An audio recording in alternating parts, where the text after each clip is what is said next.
Job, chapitre 1. Il y avait dans le pays d'Utz un homme qui s'appelait Job. Et cet homme était intègre et droit, il craignait Dieu et se détournait du mal. Il lui naquit 7 fils et 3 filles. Il possédait 7 000 brebis, 3 000 chameaux, 500 paires de bœufs, 500 ânesses et un très grand nombre de serviteurs. Et cet homme était le plus considérable de tous les fils de l'Orient.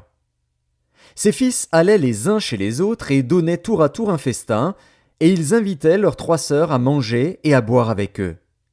Et quand les jours de festin étaient passés, Job appelait et sanctifiait ses fils, puis il se levait de bon matin et offrait pour chacun d'eux un holocauste, car Job disait « Peut-être mes fils ont-ils péché et ont-ils offensé Dieu dans leur cœur ?» C'est ainsi que Job avait coutume d'agir. Or, les fils de Dieu vinrent un jour se présenter devant l'Éternel, et Satan vint aussi au milieu d'eux.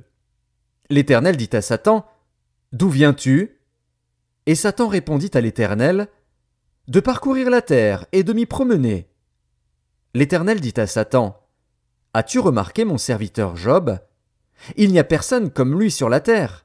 C'est un homme intègre et droit, craignant Dieu et se détournant du mal. » Et Satan répondit à l'Éternel, « Est-ce d'une manière désintéressée que Job craint Dieu ? Ne l'as-tu pas protégé, lui, sa maison et tout ce qui est à lui ? Tu as béni l'œuvre de ses mains, et ses troupeaux couvrent le pays. Mais étends ta main, touche à tout ce qui lui appartient, et je suis sûr qu'il te maudit en face. » L'Éternel dit à Satan, « Voici, tout ce qui lui appartient, je te le livre. Seulement, ne porte pas la main sur lui. » Et Satan se retira de devant la face de l'Éternel. Un jour que les fils et les filles de Job mangeaient et buvaient du vin dans la maison de leur frère aîné, il arriva auprès de Job un messager qui dit « Les bœufs labouraient et les ânesses paissaient à côté d'eux. Des Sabéens se sont jetés dessus, les ont enlevés et ont passé les serviteurs au fil de l'épée. Et je me suis échappé, moi seul, pour t'en apporter la nouvelle. » Il parlait encore, lorsqu'un autre vint et dit « Le feu de Dieu est tombé du ciel, a embrasé les brebis et les serviteurs, et les a consumés. Et je me suis échappé moi seul pour t'en apporter la nouvelle. » Il parlait encore, lorsqu'un autre vint et dit « Des Chaldéens, formés en 3 bandes, se sont jetés sur les chameaux, les ont enlevés et ont passé les serviteurs au fil de l'épée. Et je me suis échappé moi seul pour t'en apporter la nouvelle. » Il parlait encore, lorsqu'un autre vint et dit « Tes fils et tes filles mangeaient et buvaient du vin dans la maison de leur frère aîné, et voici, un grand vent est venu de l'autre côté du désert et a frappé contre les 4 coins de la maison. Elle s'est écroulée sur les jeunes gens, et ils sont morts. Et je me suis échappé moi seul pour t'en apporter la nouvelle. » Alors Job se leva, déchira son manteau et se rasa la tête. Puis, se jetant par terre, il se prosterna et dit « Je suis sorti nu du sein de ma mère, et nu je retournerai dans le sein de la terre. L'Éternel a donné, et l'Éternel a ôté. Que le nom de l'Éternel soit béni. » En tout cela, Job ne pécha point et n'attribua rien d'injuste à Dieu. Job, chapitre 2. Or, les fils de Dieu vinrent un jour se présenter devant l'Éternel, et Satan vint aussi au milieu d'eux se présenter devant l'Éternel. L'Éternel dit à Satan, « D'où viens-tu » Et Satan répondit à l'Éternel, « De parcourir la terre et de m'y promener. » L'Éternel dit à Satan, « As-tu remarqué mon serviteur Job ? Il n'y a personne comme lui sur la terre. C'est un homme intègre et droit, craignant Dieu et se détournant du mal. Il demeure ferme dans son intégrité, et tu m'excites à le perdre sans motif. » Et Satan répondit à l'Éternel, « Peau pour peau. Tout ce que possède un homme, il le donne pour sa vie. Mais étends ta main, touche à ses os et à sa chair, et je suis sûr qu'il te maudit en face. » L'Éternel dit à Satan, « Voici, je te le livre. Seulement, épargne sa vie. » Et Satan se retira de devant la face de l'Éternel. Puis il frappa Job d'un ulcère malin, depuis la plante du pied jusqu'au sommet de la tête. Et Job prit un tesson pour se gratter et s'assit sur la cendre. Sa femme lui dit, « Tu demeures ferme dans ton intégrité. Maudis Dieu et meurs. » Mais Job lui répondit, Tu parles comme une femme insensée. Quoi? Nous recevons de Dieu le bien, et nous ne recevrions pas aussi le mal? En tout cela Job ne pécha point par ses lèvres. 3 amis de Job, Éliphaz de Théman, Bildad de Shuar et Tsophar de Naama, apprirent tous les malheurs qui lui étaient arrivés. Ils se concertèrent et partirent de chez eux pour aller le plaindre et le consoler. Ayant de loin porté les regards sur lui, ils ne le reconnurent pas, et ils élevèrent la voix et pleurèrent. Ils déchirèrent leurs manteaux, et ils jetèrent de la poussière en l'air au-dessus de leur tête. Et ils se tinrent assis à terre auprès de lui 7 jours et 7 nuits, sans lui dire une parole, car ils voyaient combien sa douleur était grande. Job, chapitre 3. Après cela, Job ouvrit la bouche et maudit le jour de sa naissance. Il prit la parole et dit, Périsse le jour où je suis né, et la nuit qui dit, Un enfant mâle est conçu. Ce jour, qu'il se change en ténèbres, que Dieu n'en ait point souci dans le ciel, et que la lumière ne rayonne plus sur lui. Que l'obscurité et l'ombre de la mort s'en emparent, que des nuées établissent leur demeure au-dessus de lui, et que de noirs phénomènes l'épouvantent. Cette nuit, que les ténèbres en fassent leur proie, qu'elles disparaissent de l'année, qu'elles ne soient plus comptées parmi les mois. Que cette nuit devienne stérile, que l'allégresse en soit bannie. Qu'elle soit maudite par ceux qui maudissent les jours, par ceux qui savent exciter le Léviathan. Que les étoiles de son crépuscule s'obscurcissent, qu'elle attende en vain la lumière, et qu'elle ne voie point les paupières de l'aurore. Car elle n'a pas fermé le sein qui me conçut, ni dérobé la souffrance à mes regards. Pourquoi ne suis-je pas mort dans le ventre de ma mère? Pourquoi n'ai-je pas expiré au sortir de ses entrailles? Pourquoi ai-je trouvé des genoux pour me recevoir, et des mamelles pour m'allaiter? Je serai couché maintenant, je serai tranquille, je dormirai, je reposerai, avec les rois et les grands de la terre qui se bâtirent des mausolées, avec les princes qui avaient de l'or, et qui remplirent d'argent leurs demeures. Où je n'existerai pas, je serai comme un avorton caché, comme des enfants qui n'ont pas vu la lumière. Là ne s'agitent plus les méchants, et là se reposent ceux qui sont fatigués et sans force. Les captifs sont tous en paix, ils n'entendent pas la voix de l'oppresseur. Le petit et le grand sont là, et l'esclave n'est plus soumis à son maître. Pourquoi donne-t-il la lumière à celui qui souffre, et la vie à ceux qui ont l'amertume dans l'âme, qui espèrent en vain la mort, et qui la convoitent plus qu'un trésor, qui seraient transportés de joie et saisis d'allégresse s'ils trouvaient le tombeau? À l'homme qui ne sait où aller, et que Dieu cerne de toutes parts? Mes soupirs sont ma nourriture, et mes cris se répandent comme l'eau. Ce que je crains, c'est ce qui m'arrive. Ce que je redoute, c'est ce qui m'atteint. Je n'ai ni tranquillité, ni paix, ni repos, et le trouble s'est emparé de moi. Job, chapitre 4. Éliphaz de Théman prit la parole et dit, Si nous osons ouvrir la bouche, en seras-tu peiné? Mais qui pourrait garder le silence? Voici, tu as souvent enseigné les autres, tu as fortifié les mains languissantes, tes paroles ont relevé ceux qui chancelaient, tu as affermi les genoux qui pliaient. Et maintenant qu'il s'agit de toi, tu faiblis. Maintenant que tu es atteint, tu te troubles. Ta crainte de Dieu n'est-elle pas ton soutien? Ton espérance, n'est-ce pas ton intégrité? Cherche dans ton souvenir. Quel est l'innocent qui a péri? Quels sont les justes qui ont été exterminés? Pour moi, je l'ai vu, ceux qui labourent l'iniquité et qui sèment l'injustice en moissonnent les fruits. Ils périssent par le souffle de Dieu, ils sont consumés par le vent de sa colère, le rugissement des lions prend fin, les dents des lionceaux sont brisées, le lion périt faute de proie, et les petits de la lionne se dispersent. Une parole est arrivée furtivement jusqu'à moi, et mon oreille en a recueilli les sons légers. Au moment où les visions de la nuit agitent la pensée, quand les hommes sont livrés à un profond sommeil, je fus saisi de frayeur et d'épouvante, et tous mes os tremblèrent. Un esprit passa près de moi. Tous mes cheveux se hérissèrent. Une figure d'un aspect inconnu était devant mes yeux, et j'entendis une voix qui murmurait doucement « L'homme serait-il juste devant Dieu? Serait-il pur devant celui qui l'a fait? Si Dieu n'a pas confiance en ses serviteurs, s'il trouve de la folie chez ses anges, combien plus chez ceux qui habitent des maisons d'argile, qui tirent leur origine de la poussière et qui peuvent être écrasés comme un vermisseau. Du matin au soir ils sont brisés, ils périssent pour toujours, et nul n'y prend garde. Le fil de leur vie est coupé, ils meurent, et ils n'ont pas acquis la sagesse. Job, chapitre 5. Crie maintenant, qui te répondra? Auquel des saints t'adresseras-tu? L'insensé périt dans sa colère, le fou meurt dans ses emportements. J'ai vu l'insensé prendre racine, puis soudain j'ai maudit sa demeure. Plus de prospérité pour ses fils. Ils sont foulés à la porte, et personne qui les délivre. Sa moisson est dévorée par des affamés, qui viennent l'enlever jusque dans les épines, et ses biens sont engloutis par des hommes altérés. Le malheur ne sort pas de la poussière, et la souffrance ne germe pas du sol. L'homme naît pour souffrir, comme l'étincelle pour voler. Pour moi, j'aurai recours à Dieu, et c'est à Dieu que j'exposerai ma cause.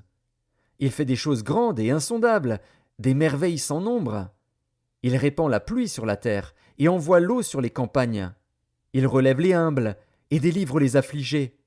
Il anéantit les projets des hommes rusés, et leurs mains ne peuvent les accomplir. Il prend les sages dans leur propre ruse, et les desseins des hommes artificieux sont renversés. Il rencontre les ténèbres au milieu du jour, il tâtonne en plein midi comme dans la nuit. Ainsi Dieu protège le faible contre leurs menaces, et le sauve de la main des puissants. Et l'espérance soutient le malheureux, mais l'iniquité ferme la bouche. Heureux l'homme que Dieu châtie. Ne méprise pas la correction du Tout-Puissant. Il fait la plaie, et il la bande. Il blesse, et sa main guérit. 6 fois il te délivrera de l'angoisse, et 7 fois le mal ne t'atteindra pas. Il te sauvera de la mort pendant la famine, et des coups de glaive pendant la guerre. Tu seras à l'abri du fléau de la langue, tu seras sans crainte quand viendra la dévastation. Tu te riras de la dévastation comme de la famine, et tu n'auras pas à redouter les bêtes de la terre. Car tu feras alliance avec les pierres des champs, et les bêtes de la terre seront en paix avec toi. Tu jouiras du bonheur sous ta tente, tu retrouveras tes troupeaux complets, tu verras ta postérité s'accroître, et tes rejetons se multiplier comme l'herbe des champs. Tu entreras au sépulcre dans la vieillesse, comme on emporte une gerbe en son temps. Voilà ce que nous avons reconnu, voilà ce qui est. À toi d'entendre et de mettre à profit. Job, chapitre 6. Job prit la parole et dit: Oh, s'il était possible de peser ma douleur, et si toutes mes calamités étaient sur la balance, elles seraient plus pesantes que le sable de la mer. Voilà pourquoi mes paroles vont jusqu'à la folie. Car les flèches du Tout-Puissant m'ont percé, et mon âme en suce le venin. Les terreurs de Dieu se rangent en bataille contre moi. L'âne sauvage crie-t-il auprès de l'herbe tendre? Le bœuf mugit-il auprès de son fourrage? Peut-on manger ce qui est fade et sans sel? Y a-t-il de la saveur dans le blanc d'un œuf? Ce que je voudrais ne pas toucher, c'est là ma nourriture, si dégoûtante soit-elle. Puisse mon vœu s'accomplir, et Dieu veuille réaliser mon espérance. Qu'il plaise à Dieu de m'écraser, qu'il étende sa main et qu'il m'achève. Il me restera du moins une consolation, une joie dans les maux dont il m'accable. Jamais je n'ai transgressé les ordres du Saint. Pourquoi espérer quand je n'ai plus de force? Pourquoi attendre quand ma fin est certaine? Ma force est-elle une force de pierre? Mon corps est-il d'airain? Ne suis-je pas sans ressources, et le salut n'est-il pas loin de moi? Celui qui souffre a droit à la compassion de son ami, même quand il abandonnerait la crainte du Tout-Puissant. Mes frères sont perfides comme un torrent, comme le lit des torrents qui disparaissent. Les glaçons en troublent le cours, la neige s'y précipite. Viennent les chaleurs, et ils tarissent, les feux du soleil, et leur lit demeure à sec. Les caravanes se détournent de leur chemin, s'enfoncent dans le désert, et périssent. Les caravanes de Théma fixent le regard. Les voyageurs de Séba sont pleins d'espoir. Ils sont honteux d'avoir eu confiance. Ils restent confondus quand ils arrivent. Ainsi, vous êtes comme si vous n'existiez pas. Vous voyez mon angoisse, et vous en avez horreur. Vous ai-je dit, Donnez-moi quelque chose, faites en ma faveur des présents avec vos biens, délivrez-moi de la main de l'ennemi, rachetez-moi de la main des méchants. Instruisez-moi, et je me tairai. Faites-moi comprendre en quoi j'ai péché. Que les paroles vraies sont persuasives, mais que prouvent vos remontrances? Voulez-vous donc blâmer ce que j'ai dit et ne voir que du vent dans les discours d'un désespéré? Vous accablez un orphelin, vous persécutez votre ami. Regardez-moi, je vous prie. Vous mentirai-je en face? Revenez, ne soyez pas injuste. Revenez et reconnaissez mon innocence. Y a-t-il de l'iniquité sur ma langue? Et ma bouche ne discerne-t-elle pas le mal? Job, chapitre 7. Le sort de l'homme sur la terre est celui d'un soldat, et ses jours sont ceux d'un mercenaire. Comme l'esclave soupire après l'ombre, comme l'ouvrier attend son salaire, ainsi j'ai pour partage des mois de douleur, j'ai pour mon lot des nuits de souffrance. Je me couche et je dis, quand me lèverai-je? Quand finira la nuit? Et je suis rassasié d'agitation jusqu'au point du jour. Mon corps se couvre de verre et d'une croûte terreuse, ma peau se crevasse et se dissout. Mes jours sont plus rapides que la navette du tisserand, ils s'évanouissent. Plus d'espérance. Souviens-toi que ma vie est un souffle. Mes yeux ne reverront pas le bonheur. L'œil qui me regarde ne me regardera plus. Ton œil me cherchera, et je ne serai plus. Comme la nuée se dissipe et s'en va, celui qui descend au séjour des morts ne remontera pas. Il ne reviendra plus dans sa maison, et le lieu qu'il habitait ne le connaîtra plus. C'est pourquoi je ne retiendrai point ma bouche. Je parlerai dans l'angoisse de mon cœur, je me plaindrai dans l'amertume de mon âme. Suis-je une mer ou un monstre marin pour que tu établisses tes gardes autour de moi? Quand je dis « mon lit me soulagera, ma couche calmera mes douleurs », c'est alors que tu m'effrayes par des songes, que tu m'épouvantes par des visions. Ah! Je voudrais être étranglé, je voudrais la mort plutôt que ces eaux. Je les méprise. Je ne vivrai pas toujours. Laisse-moi, car ma vie n'est qu'un souffle.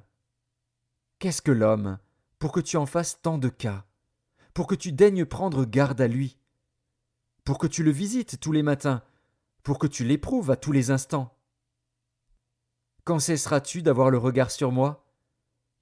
Quand me laisseras-tu le temps d'avaler ma salive?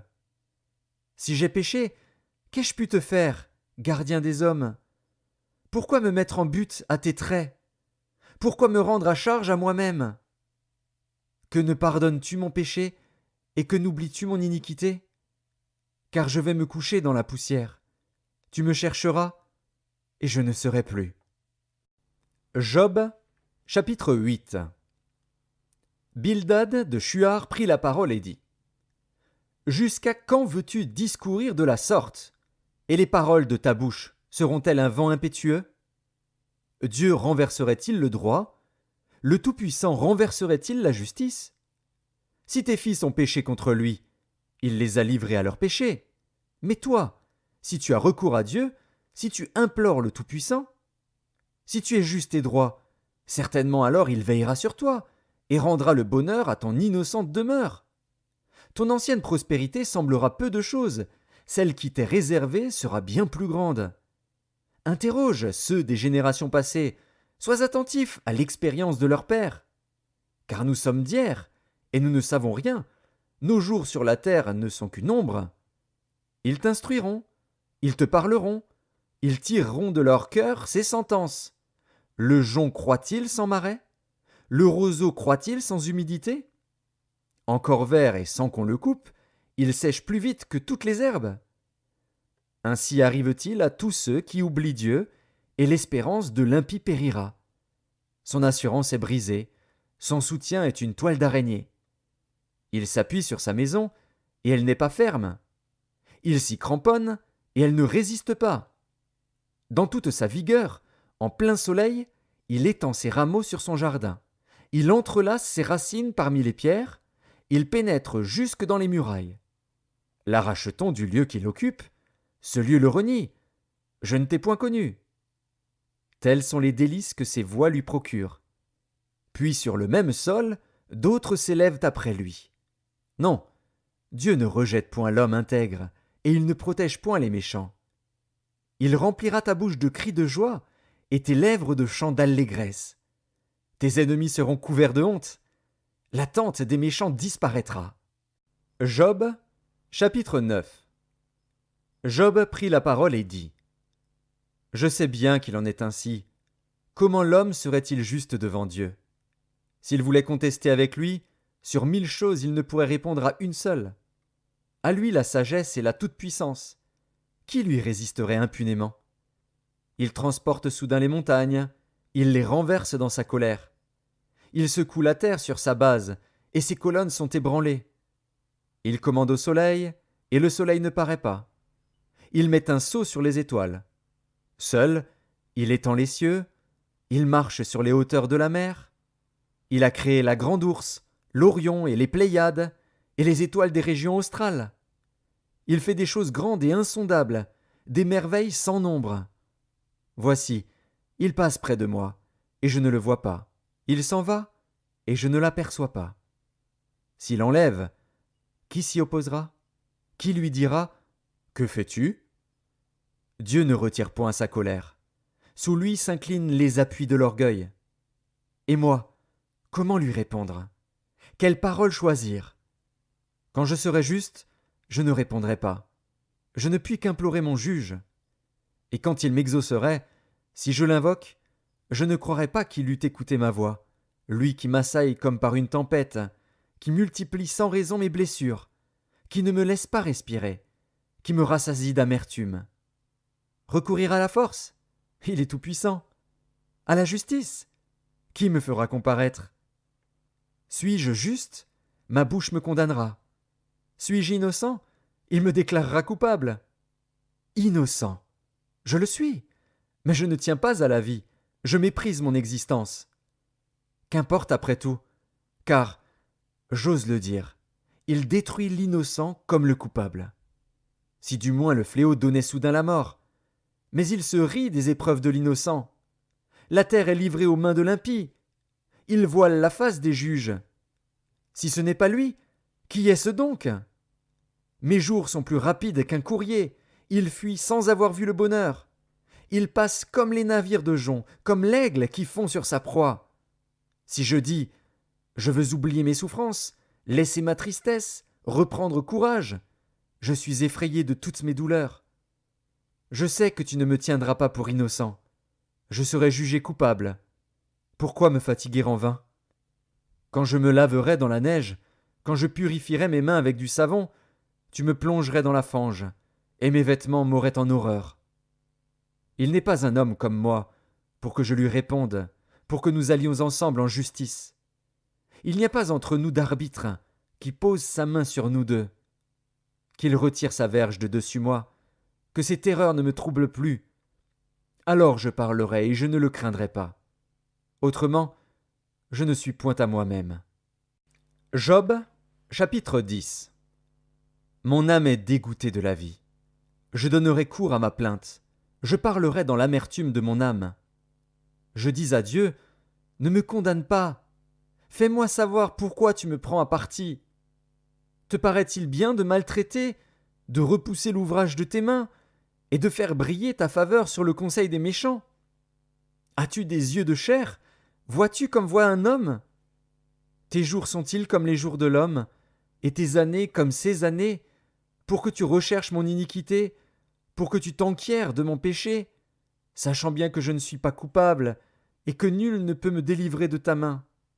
Tes mains m'ont formé, elles m'ont créé, elles m'ont fait tout entier, et tu me détruirais. Souviens-toi que tu m'as façonné comme de l'argile. Voudrais-tu de nouveau me réduire en poussière? Ne m'as-tu pas coulé comme du lait? Ne m'as-tu pas caillé comme du fromage? Tu m'as revêtu de peau et de chair, tu m'as tissé d'eau et de nerfs. Tu m'as accordé ta grâce avec la vie. Tu m'as conservé par tes soins et sous ta garde. Voici néanmoins ce que tu cachais dans ton cœur. Voici, je le sais, ce que tu as résolu en toi-même. Si je pêche, tu m'observes. Tu ne pardonnes pas mon iniquité. Suis-je coupable? Malheur à moi. Suis-je innocent? Je n'ose lever la tête. rassasié de honte et absorbé dans ma misère. Et si j'ose la lever, tu me poursuis comme un lion, tu me frappes encore par des prodiges. Tu m'opposes de nouveaux témoins, tu multiplies tes fureurs contre moi, tu m'assailles d'une succession de calamités. Pourquoi m'as-tu fait sortir du sein de ma mère? Je serais mort, et aucun œil ne m'aurait vu. Je serais comme si je n'eusse pas existé, et j'aurais passé du ventre de ma mère au sépulcre. Mes jours ne sont-ils pas en petit nombre? Qu'il me laisse, qu'il se retire de moi, et que je respire un peu, avant que je m'en aille, pour ne plus revenir, dans le pays des ténèbres et de l'ombre de la mort, pays d'une obscurité profonde, où règne l'ombre de la mort et la confusion, et où la lumière est semblable aux ténèbres. Job, chapitre 11. Tsophar de Naama prit la parole et dit: Cette multitude de paroles ne trouvera-t-elle point de réponse, et suffira-t-il d'être un discoureur pour avoir raison? Tes vains propos feront-ils taire les gens? Te moqueras-tu, sans que personne te confonde? Tu dis: Ma manière de voir est juste, et je suis pur à tes yeux. Oh! Si Dieu voulait parler, s'il ouvrait les lèvres pour te répondre, et s'il te révélait les secrets de sa sagesse, de son immense sagesse, tu verrais alors qu'il ne te traite pas selon ton iniquité. Prétends-tu sonder les pensées de Dieu, parvenir à la connaissance parfaite du Tout-Puissant? Elle est aussi haute que les cieux. Que feras-tu? Plus profonde que le séjour des morts. Que sauras-tu? La mesure en est plus longue que la terre. Elle est plus large que la mer. S'il passe, s'il saisit, s'il traîne à son tribunal, qui s'y opposera? Car il connaît les vicieux, il voit facilement les coupables. L'homme, au contraire, a l'intelligence d'un fou, il est né comme le petit d'un âne sauvage. Pour toi, dirige ton cœur vers Dieu, étends vers lui tes mains. Éloigne-toi de l'iniquité, et ne laisse pas habiter l'injustice sous ta tente. Alors tu lèveras ton front sans tache, tu seras ferme et sans crainte. Tu oublieras tes souffrances, tu t'en souviendras comme des eaux écoulées. Tes jours auront plus d'éclat que le soleil à son midi, tes ténèbres seront comme la lumière du matin. Tu seras plein de confiance, et ton attente ne sera plus vaine. Tu regarderas autour de toi, et tu reposeras en sûreté. Tu te coucheras sans que personne ne trouble, et plusieurs caresseront ton visage. Mais les yeux des méchants seront consumés. Pour eux, point de refuge. La mort. Voilà leur espérance. Job, chapitre 12. Job prit la parole et dit: On dirait, en vérité, que le genre humain c'est vous, et qu'avec vous doit mourir la sagesse. J'ai tout aussi bien que vous de l'intelligence, moi, je ne vous suis point inférieur. Et qui ne sait les choses que vous dites? Je suis pour mes amis un objet de raillerie, quand j'implore le secours de Dieu. Le juste, l'innocent, un objet de raillerie. Au malheur le mépris, c'est la devise des heureux. À celui dont le pied chancelle est réservé le mépris. Il y a paix sous la tente des pillards, sécurité pour ceux qui offensent Dieu, pour quiconque se fait un Dieu de sa force. Interroge les bêtes, elles t'instruiront. Les oiseaux du ciel, ils te l'apprendront. Parle à la terre, elle t'instruira, et les poissons de la mer te le raconteront. Qui ne reconnaît chez eux la preuve que la main de l'Éternel a fait toutes choses? Il tient dans sa main l'âme de tout ce qui vit, le souffle de toute chair d'homme. L'oreille ne discerne-t-elle pas les paroles, comme le palais savoure les aliments? Dans les vieillards se trouve la sagesse, et dans une longue vie l'intelligence. En Dieu réside la sagesse et la puissance. Le conseil et l'intelligence lui appartiennent. Ce qu'il renverse ne sera point rebâti. Celui qui l'enferme ne sera point délivré. Il retient les eaux et tout se dessèche. Il les lâche et la terre en est dévastée. Il possède la force et la prudence. Il maîtrise celui qui s'égare ou fait égarer les autres. Il emmène captifs les conseillers. Il trouble la raison des juges. Il délie la ceinture des rois. Il met une corde autour de leurs reins. Il emmène captifs les sacrificateurs. Il fait tomber les puissants. Il ôte la parole à ceux qui ont de l'assurance. Il prive de jugement les vieillards. Il verse le mépris sur les grands. Il relâche la ceinture des forts. Il met à découvert ce qui est caché dans les ténèbres. Il produit à la lumière l'ombre de la mort.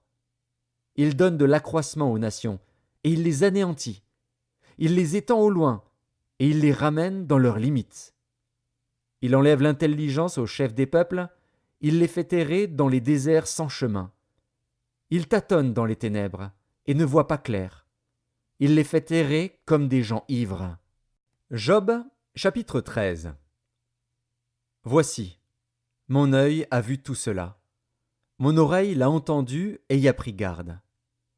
Ce que vous savez, je le sais aussi, je ne vous suis point inférieur. Mais je veux parler au Tout-Puissant, je veux plaider ma cause devant Dieu.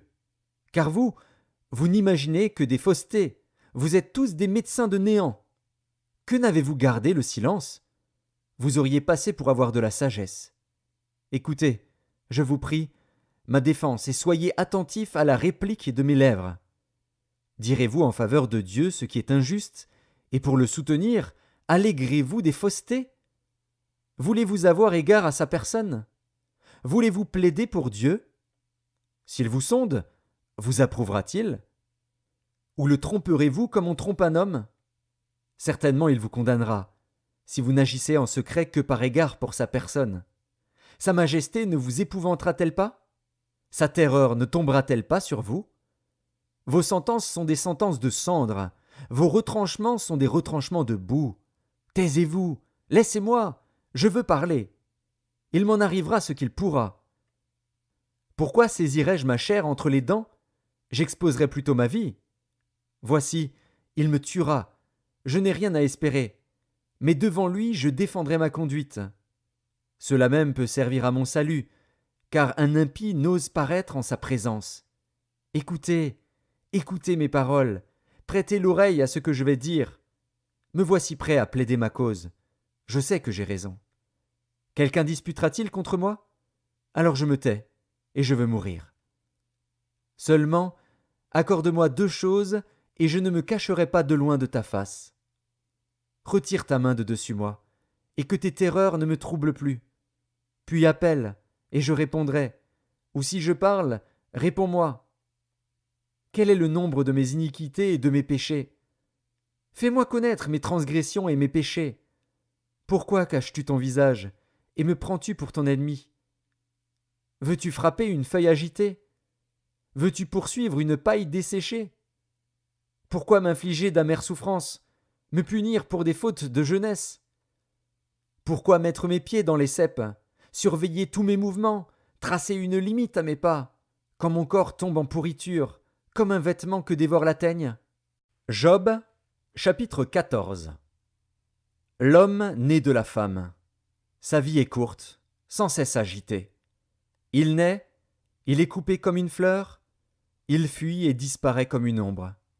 Et c'est sur lui que tu as l'œil ouvert, et tu me fais aller en justice avec toi. Comment d'un être souillé sortira-t-il un homme pur? Il n'en peut sortir aucun.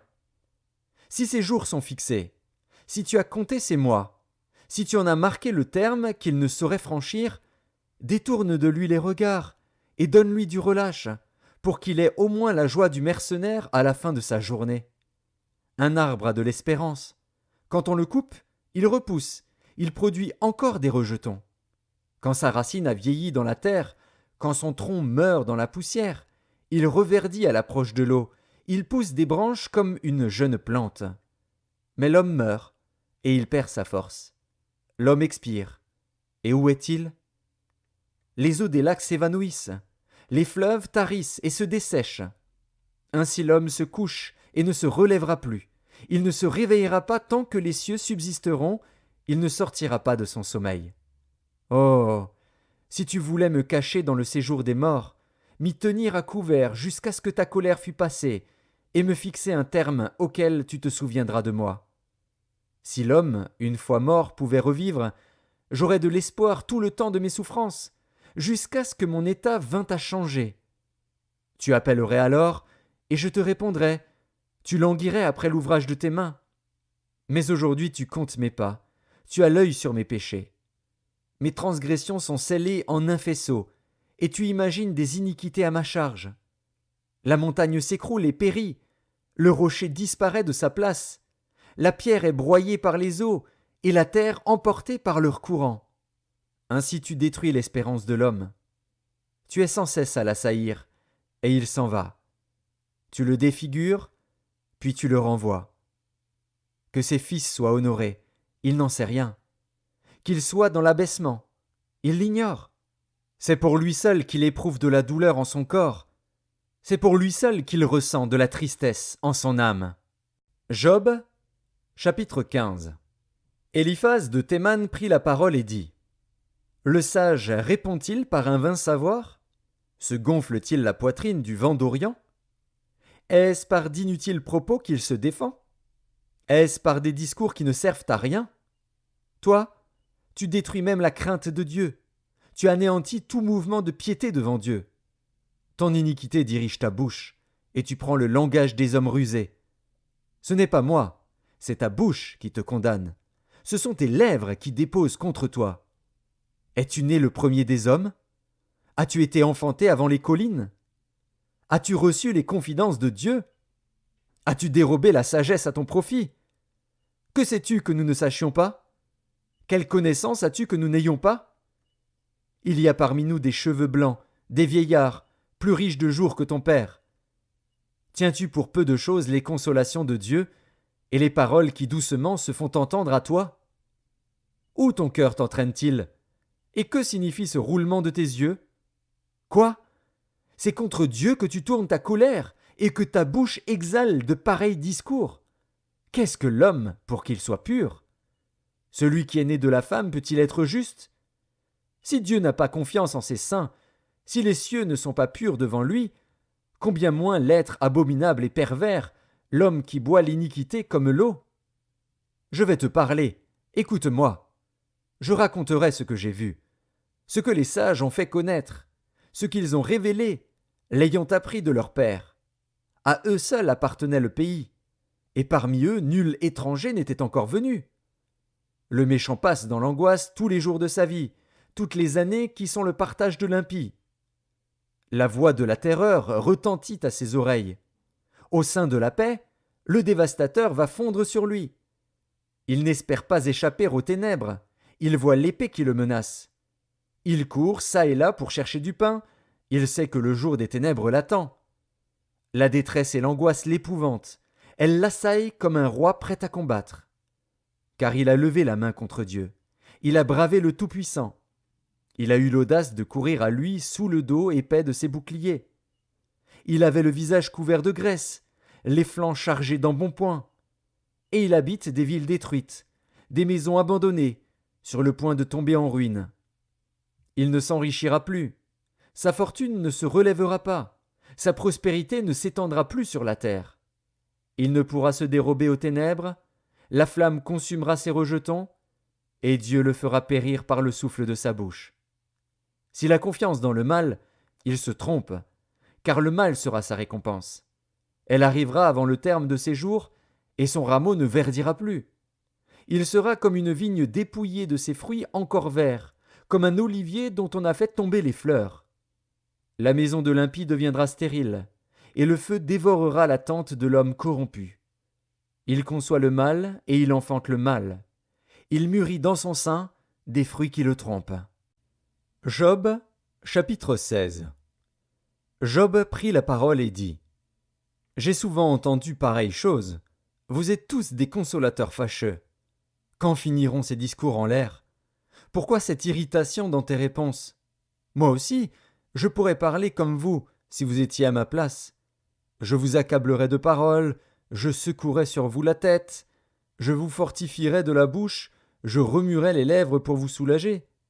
Si je parle, mes souffrances ne seront point calmées. Si je me tais, en quoi seront-elles moindres? Maintenant, hélas, il m'a épuisé. Tu as ravagé toute ma maison. Tu m'as saisi pour témoigner contre moi. Ma maigreur se lève et m'accuse en face. Il me déchire et me poursuit dans sa fureur. Il grince des dents contre moi. Il m'attaque et me perce de son regard. Ils ouvrent la bouche pour me dévorer. Ils m'insultent et me frappent les joues. Ils s'acharnent tous après moi. Dieu me livre à la merci des impies. Il me précipite entre les mains des méchants. J'étais tranquille, et il m'a secoué, il m'a saisi par la nuque et m'a brisé. Il a tiré sur moi comme à un but. Ses traits m'environnent de toutes parts. Il me perce les reins sans pitié, il répand ma bile sur la terre.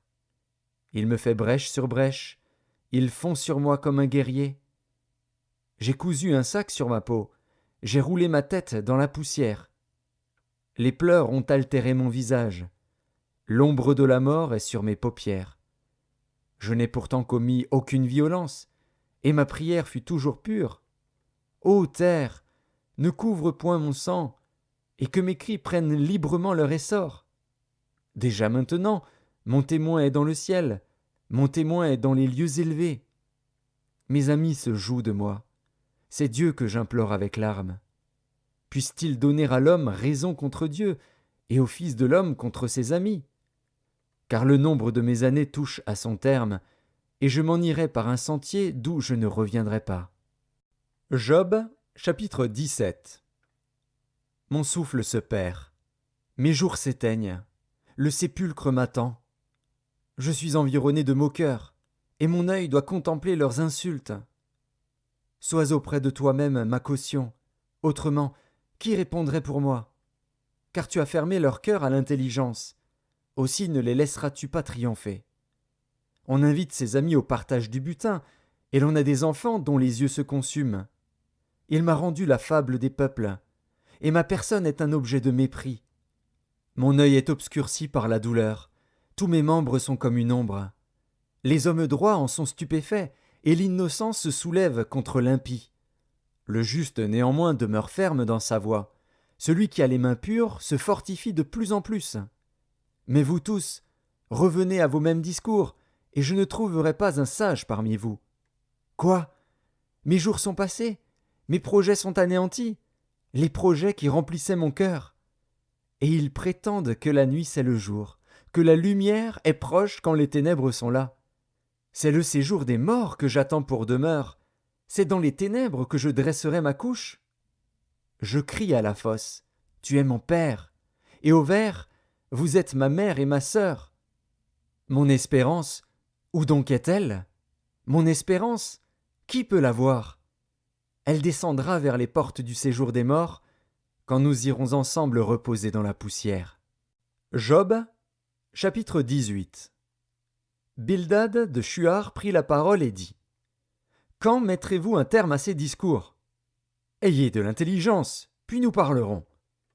Pourquoi sommes-nous regardés comme des bêtes? Pourquoi ne sommes-nous à vos yeux que des brutes? Ô toi qui te déchires dans ta fureur, faut-il à cause de toi que la terre devienne déserte? Faut-il que les rochers disparaissent de leur place? La lumière du méchant s'éteindra, et la flamme qui en jaillit cessera de briller. La lumière s'obscurcira sous sa tente, et sa lampe au-dessus de lui s'éteindra. Ses pas assurés seront à l'étroit, malgré ses efforts, il tombera. Car il met les pieds sur un filet, il marche dans les mailles. Il est saisi au piège par le talon, et le filet s'empare de lui. Le cordeau est caché dans la terre, et la trappe est sur son sentier.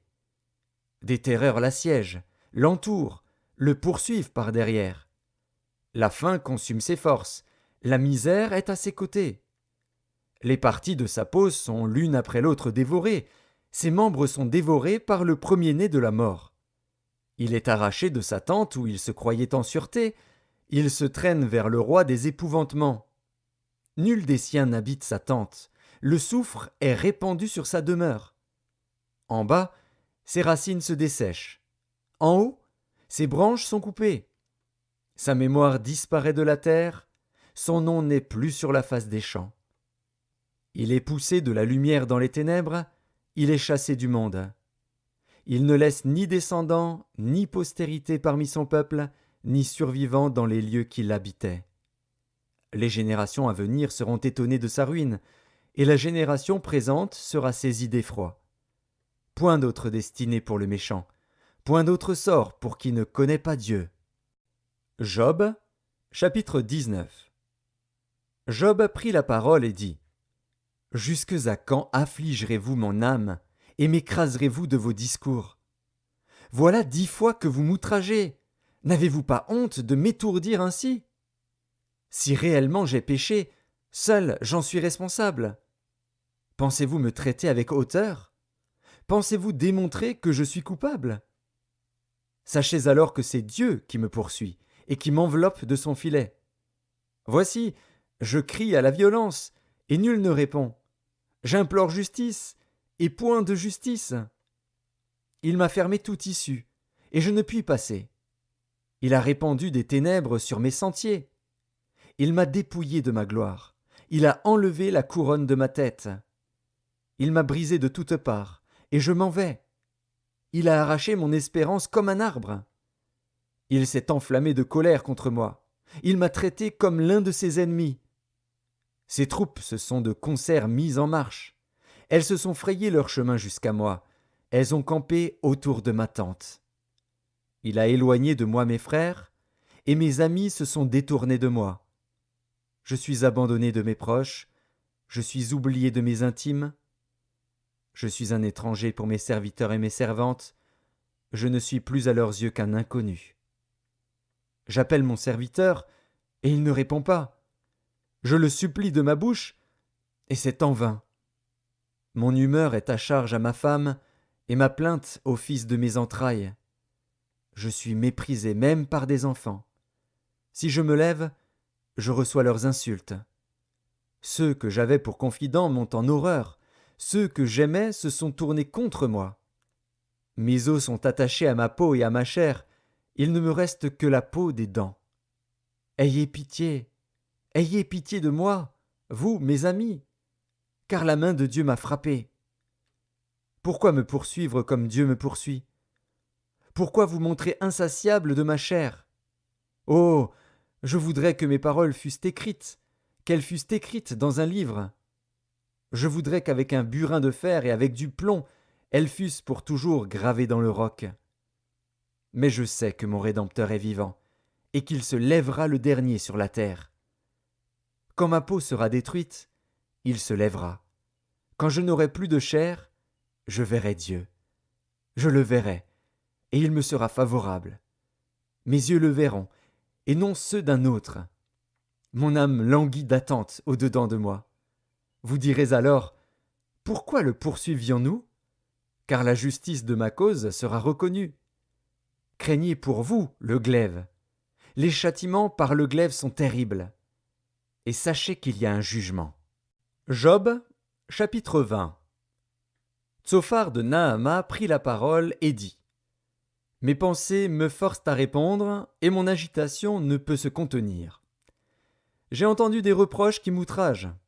Le souffle de mon intelligence donnera la réplique. Ne sais-tu pas que, de tout temps, depuis que l'homme a été placé sur la terre, le triomphe des méchants a été court, et la joie de l'impie momentanée? Quand il s'élèverait jusqu'aux cieux, et que sa tête toucherait aux nues, il périra pour toujours comme son ordure, et ceux qui le voyaient diront: Où est-il? Il s'envolera comme un songe, et on ne le trouvera plus. Il disparaîtra comme une vision nocturne. L'œil qui le regardait ne le regardera plus. Le lieu qu'il habitait ne l'apercevra plus. Ses fils seront assaillis par les pauvres, et ses mains restitueront ce qu'il a pris par violence. La vigueur de la jeunesse, qui remplissait ses membres, aura sa couche avec lui dans la poussière. Le mal était doux à sa bouche, il le cachait sous sa langue. Il le savourait sans l'abandonner. Il le retenait au milieu de son palais. Mais sa nourriture se transformera dans ses entrailles, elle deviendra dans son corps un venin d'aspic. Il a englouti des richesses, il les vomira. Dieu les chassera de son ventre. Il a sucé du venin d'aspic, la langue de la vipère le tuera. Il ne reposera plus ses regards sur les ruisseaux, sur les torrents, sur les fleuves de miel et de lait. Il rendra ce qu'il a gagné, et n'en profitera plus. Il restituera tout ce qu'il a pris, et n'en jouira plus. Car il a opprimé, délaissé les pauvres, il a ruiné des maisons et ne les a pas rétablies. Son avidité n'a point connu de bornes, mais il ne sauvera pas ce qu'il avait de plus cher. Rien n'échappait à sa voracité, mais son bien-être ne durera pas. Au milieu de l'abondance, il sera dans la détresse. la main de tous les misérables se lèvera sur lui. Et voici, pour lui remplir le ventre, Dieu enverra sur lui le feu de sa colère et le rassasiera par une pluie de traits. S'il échappe aux armes de fer, l'arc d'airain le transpercera. Il arrache de son corps le trait, qui étincelle au sortir de ses entrailles, et il est en proie aux terreurs de la mort. Toutes les calamités sont réservées à ses trésors. Il sera consumé par un feu que n'allumera point l'homme, et ce qui restera dans sa tente en deviendra la pâture. Les cieux dévoileront son iniquité, et la terre s'élèvera contre lui. Les revenus de sa maison seront emportés, ils disparaîtront au jour de la colère de Dieu. Telle est la part que Dieu réserve aux méchants, tel est l'héritage que Dieu lui destine. Job, chapitre 21. Job prit la parole et dit : Écoutez, écoutez mes paroles, donnez-moi seulement cette consolation. Laissez-moi parler, je vous prie. Et, quand j'aurai parlé, tu pourras te moquer. Est-ce contre un homme que se dirige ma plainte ? Et pourquoi mon âme ne serait-elle pas impatiente ? Regardez-moi, soyez étonnés, et mettez la main sur la bouche. Quand j'y pense, cela m'épouvante, et un tremblement saisit mon corps. Pourquoi les méchants vivent-ils ? Pourquoi les voit-on vieillir et accroître leur force ? Leur postérité s'affermit avec eux, et en leur présence, leurs rejetons prospèrent sous leurs yeux. Dans leur maison règne la paix, sans mélange de crainte. La verge de Dieu ne vient pas les frapper. Leurs taureaux sont vigoureux et féconds, leurs génisses conçoivent et n'avortent point. Ils laissent courir leurs enfants comme des brebis, et les enfants prennent leurs ébats. Ils chantent au son du tambourin et de la harpe, ils se réjouissent au son du chalumeau. Ils passent leurs jours dans le bonheur, et ils descendent en un instant au séjour des morts. Ils disaient pourtant à Dieu : Retire-toi de nous, nous ne voulons pas connaître tes voies.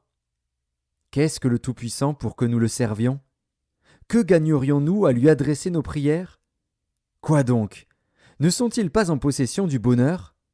Loin de moi le conseil des méchants.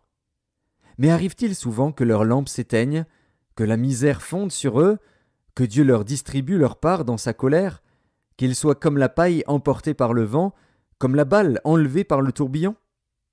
Est-ce pour les fils que Dieu réserve le châtiment du Père ? Mais c'est lui que Dieu devrait punir, pour qu'il le sente.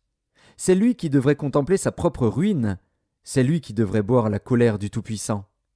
Car, que lui importe sa maison après lui, quand le nombre de ses mois est achevé ?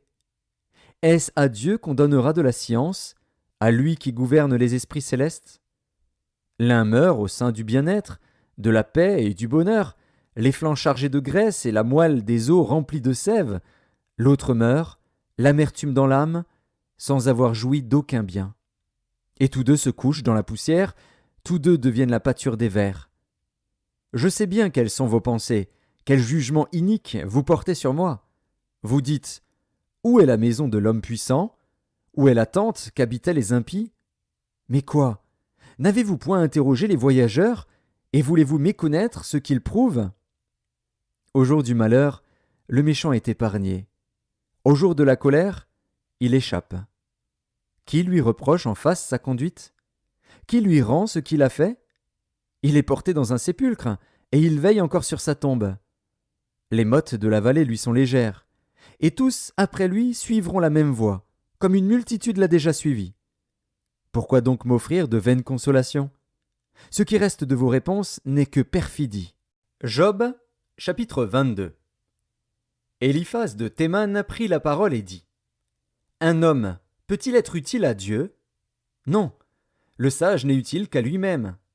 Si tu es juste, est-ce à l'avantage du Tout-Puissant ? Si tu es intègre dans tes voies, qui gagne-t-il ? Est-ce par crainte de toi qu'il te châtie, qu'il entre en jugement avec toi ? Ta méchanceté n'est-elle pas grande ? Tes iniquités ne sont-elles pas infinies ? Tu enlevais sans motif des gages à tes frères. Tu privais de leurs vêtements ceux qui étaient nus. Tu ne donnais point d'eau à l'homme altéré. Tu refusais du pain à l'homme affamé. Le pays était au plus fort, et le puissant s'y établissait. Tu renvoyais les veuves avides, les bras des orphelins étaient brisés. C'est pour cela que tu es entouré de pièges, et que la terreur t'a saisi tout à coup. Ne vois-tu donc pas ces ténèbres, ces eaux débordées qui t'envahissent? Dieu n'est-il pas en haut dans les cieux? Regarde le sommet des étoiles, comme il est élevé. Et tu dis, qu'est-ce que Dieu sait? Peut-il juger à travers l'obscurité? Les nuées l'enveloppent, et il ne voit rien, il ne parcourt que la voûte des cieux. Et quoi? Tu voudrais prendre l'ancienne route qu'ont suivie les hommes d'iniquité? Ils ont été emportés avant le temps. Ils ont eu la durée d'un torrent qui s'écoule. Ils disaient à Dieu, retire-toi de nous. Que peut faire pour nous le Tout-Puissant? Dieu cependant avait rempli de bien leur maison. Loin de moi le conseil des méchants. Les justes, témoins de leur chute, se réjouiront, et l'innocent se moquera d'eux. Voilà nos adversaires anéantis. Voilà leur richesse dévorée par le feu. Attache-toi donc à Dieu, et tu auras la paix. Tu jouiras ainsi du bonheur. Reçois de sa bouche l'instruction, et mets dans ton cœur ses paroles. Tu seras rétabli, si tu reviens au Tout-Puissant, si tu éloignes l'iniquité de ta tente. Jette l'or dans la poussière, l'or d'Ophir parmi les cailloux des torrents. Et le Tout-Puissant sera ton or, ton argent, ta richesse. Alors tu feras du Tout-Puissant tes délices. Tu élèveras vers Dieu ta face. Tu le prieras, et il t'exaucera, et tu accompliras tes vœux. À tes résolutions répondra le succès. Sur tes sentiers brillera la lumière. Vienne l'humiliation. Tu prieras pour ton relèvement. Dieu secourt celui dont le regard est abattu. Il délivrera même le coupable, qui devra son salut à la pureté de tes mains. Job, chapitre 23. Job prit la parole et dit: Maintenant encore ma plainte est une révolte, mais la souffrance étouffe mes soupirs. Oh, si je savais où le trouver, si je pouvais arriver jusqu'à son trône, je plaiderais ma cause devant lui, je remplirais ma bouche d'arguments, je connaîtrais ce qu'il peut avoir à répondre, je verrais ce qu'il peut avoir à me dire. Emploierait-il toute sa force à me combattre? Ne daignerait-il pas au moins m'écouter?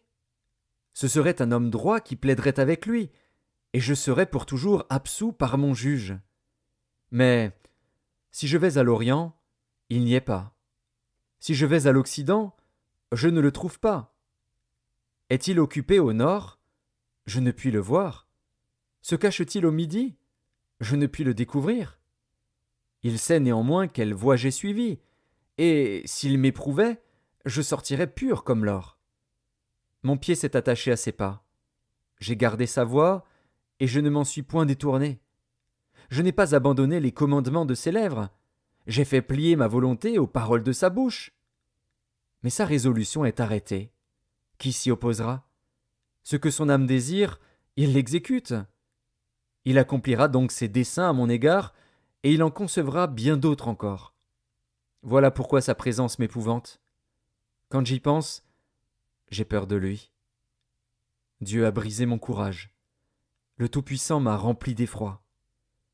Car ce ne sont pas les ténèbres qui m'anéantissent, ce n'est pas l'obscurité dont je suis couvert. Job, chapitre 24. Pourquoi le Tout-Puissant ne met-il pas des temps en réserve, et pourquoi ceux qui le connaissent ne voient-ils pas ses jours? On déplace les bornes, on vole des troupeaux, et on les fait paître. On enlève l'âne de l'orphelin, on prend pour gage le bœuf de la veuve, on repousse du chemin les indigents, on force tous les malheureux du pays à se cacher.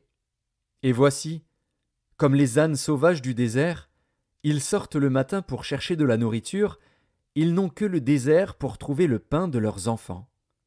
Ils coupent le fourrage qui reste dans les champs, ils grappillent dans la vigne de l'impie. Ils passent la nuit dans la nudité, sans vêtements, sans couverture contre le froid. Ils sont percés par la pluie des montagnes, et ils embrassent les rochers comme unique refuge. On arrache l'orphelin à la mamelle, on prend des gages sur le pauvre. Ils vont tout nus, sans vêtements. Ils sont affamés, et ils portent les gerbes. Dans les enclos de l'impie, ils font de l'huile, ils foulent le pressoir, et ils ont soif. Dans les villes s'exhalent les soupirs des mourants, l'âme des blessés jette des cris, et Dieu ne prend pas garde à ces infamies. D'autres sont ennemis de la lumière, ils n'en connaissent pas les voies, ils n'en pratiquent pas les sentiers. L'assassin se lève au point du jour, tue le pauvre et l'indigent, et il dérobe pendant la nuit. L'œil de l'adultère épie le crépuscule. Personne ne me verra, dit-il, et il met un voile sur sa figure. La nuit, ils forcent les maisons. Le jour, ils se tiennent enfermés. Ils ne connaissent pas la lumière. Pour eux, le matin, c'est l'ombre de la mort. Ils en éprouvent toutes les terreurs. Et quoi? L'impie est d'un poids léger sur la face des eaux. Il n'a sur la terre qu'une part maudite. Il ne prend jamais le chemin des vignes. Comme la sécheresse et la chaleur absorbent les eaux de la neige, ainsi le séjour des morts engloutit ceux qui pêchent. Quoi? Le sein maternel l'oublie. Les vers en font leur délice. On ne se souvient plus de lui. L'impie est brisé comme un arbre. Lui qui dépouille la femme stérile et sans enfant, lui qui ne répand aucun bienfait sur la veuve. Non. Dieu par sa force prolonge les jours des violents, et les voilà debout quand ils désespéraient de la vie. Il leur donne de la sécurité et de la confiance. Il a les regards sur leur voie. Ils se sont élevés, et en un instant ils ne sont plus. Ils tombent, ils meurent comme tous les hommes. Ils sont coupés comme la tête des épis. S'il n'en est pas ainsi, qui me démentira? Qui réduira mes paroles à néant? Job, chapitre 25. Bildad de Shuar prit la parole et dit: La puissance et la terreur appartiennent à Dieu. Il fait régner la paix dans ces hautes régions. Ses armées ne sont-elles pas innombrables? Sur qui sa lumière ne se lève-t-elle pas? Comment l'homme serait-il juste devant Dieu? Comment celui qui est né de la femme serait-il pur? Voici, la lune même n'est pas brillante, et les étoiles ne sont pas pures à ses yeux. Combien moins l'homme, qui n'est qu'un ver, le fils de l'homme, qui n'est qu'un vermisseau. Job, chapitre 26. Job prit la parole et dit: Comme tu sais bien venir en aide à la faiblesse, comme tu prêtes secours aux bras sans force. Quel bon conseil tu donnes à celui qui manque d'intelligence! Quelle abondance de sagesse tu fais paraître! À qui s'adressent tes paroles? Et qui est-ce qui t'inspire? Devant Dieu, les ombres tremblent au-dessous des eaux et de leurs habitants. Devant lui, le séjour des morts est nu. L'abîme n'a point de voile. Il étend le septentrion sur le vide. Il suspend la terre sur le néant. Il renferme les eaux dans ses nuages, et les nuages n'éclatent pas sous leur poids. Il couvre la face de son trône. Il répand sur lui sa nuée. Il a tracé un cercle à la surface des eaux, comme limite entre la lumière et les ténèbres. Les colonnes du ciel s'ébranlent et s'étonnent à sa menace. Par sa force, il soulève la mer, par son intelligence, il en brise l'orgueil. Son souffle donne au ciel la sérénité, sa main transperce le serpent fuyard. Ce sont là les bords de ses voies, c'est le bruit léger qui nous en parvient. Mais qui entendra le tonnerre de sa puissance? Job, chapitre 27. Job prit de nouveau la parole sous forme sentencieuse et dit: Dieu qui me refuse justice est vivant. Le Tout-Puissant qui remplit mon âme d'amertume est vivant. Aussi longtemps que j'aurai ma respiration, et que le souffle de Dieu sera dans mes narines, mes lèvres ne prononceront rien d'injuste, ma langue ne dira rien de faux. Loin de moi la pensée de vous donner raison. Jusqu'à mon dernier soupir, je défendrai mon innocence. Je tiens à me justifier, et je ne faiblirai pas. Mon cœur ne me fait de reproches sur aucun de mes jours. Que mon ennemi soit comme le méchant, et mon adversaire comme l'impie. Quelle espérance reste-t-il à l'impie quand Dieu coupe le fil de sa vie, quand il lui retire son âme? Est-ce que Dieu écoute ses cris quand l'angoisse vient l'assaillir?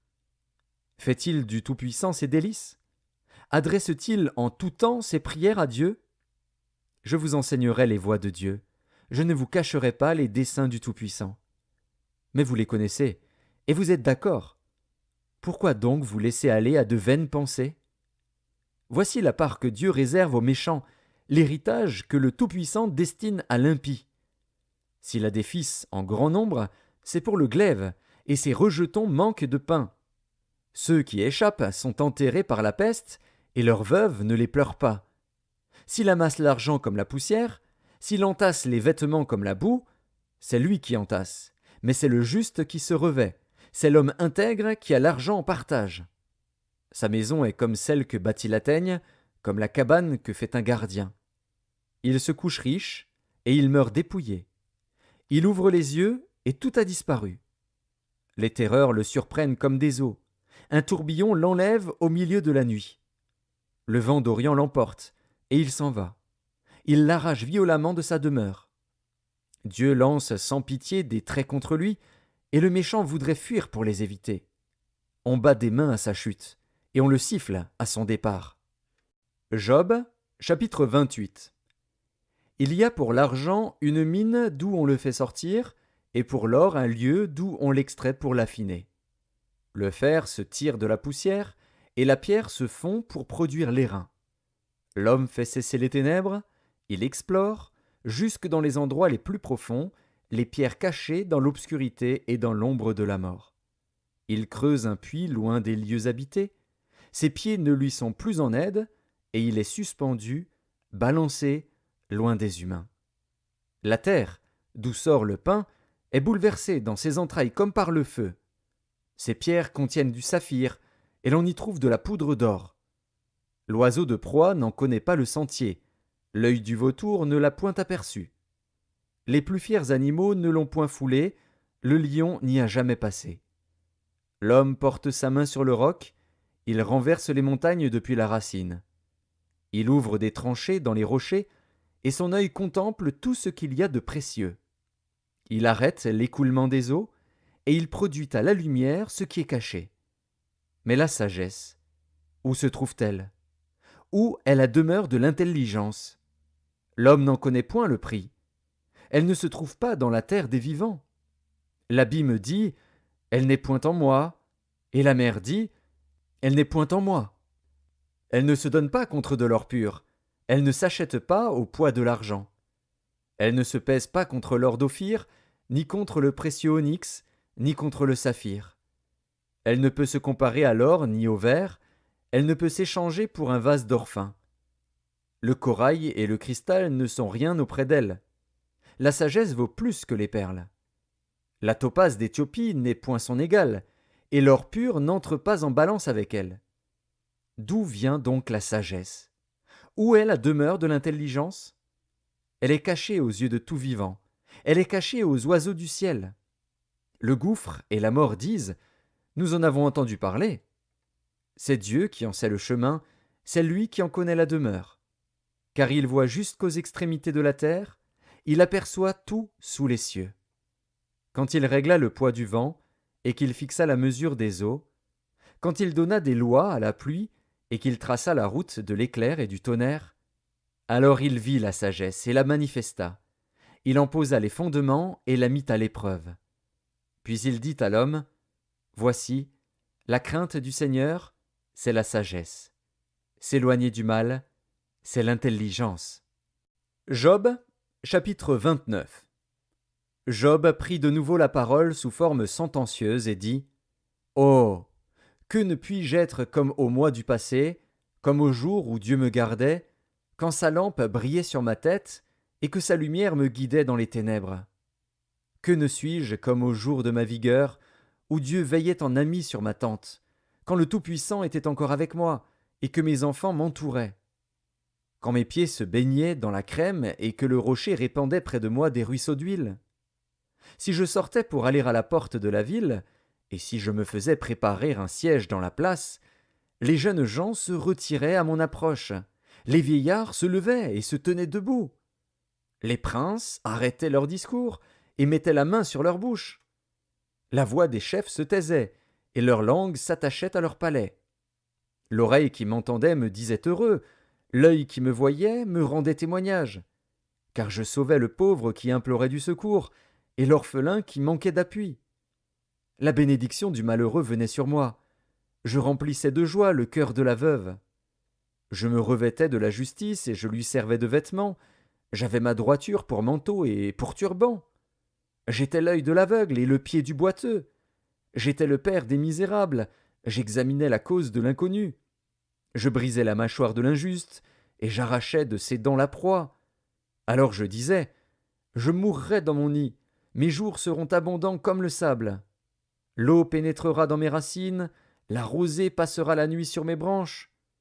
Ma gloire reverdira sans cesse, et mon arc rajeunira dans ma main. On m'écoutait et l'on restait dans l'attente. On gardait le silence devant mes conseils. Après mes discours, nul ne répliquait, et ma parole était pour tous une bienfaisante rosée. Ils comptaient sur moi comme sur la pluie. Ils ouvraient la bouche comme pour une pluie du printemps. Je leur souriais quand ils perdaient courage, et l'on ne pouvait chasser la sérénité de mon front.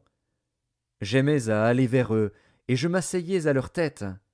J'étais comme un roi au milieu d'une troupe, comme un consolateur auprès des affligés. Job, chapitre 30. Et maintenant, je suis la risée de plus jeunes que moi, de ceux dont je dédaignais de mettre les pères parmi les chiens de mon troupeau. Mais à quoi me servirait la force de leurs mains? Ils sont incapables d'atteindre la vieillesse. Desséchés par la misère et la faim, ils fuient dans les lieux arides, depuis longtemps abandonnés et déserts. Ils arrachent près des arbrisseaux les herbes sauvages, et ils n'ont pour pain que la racine des genêts.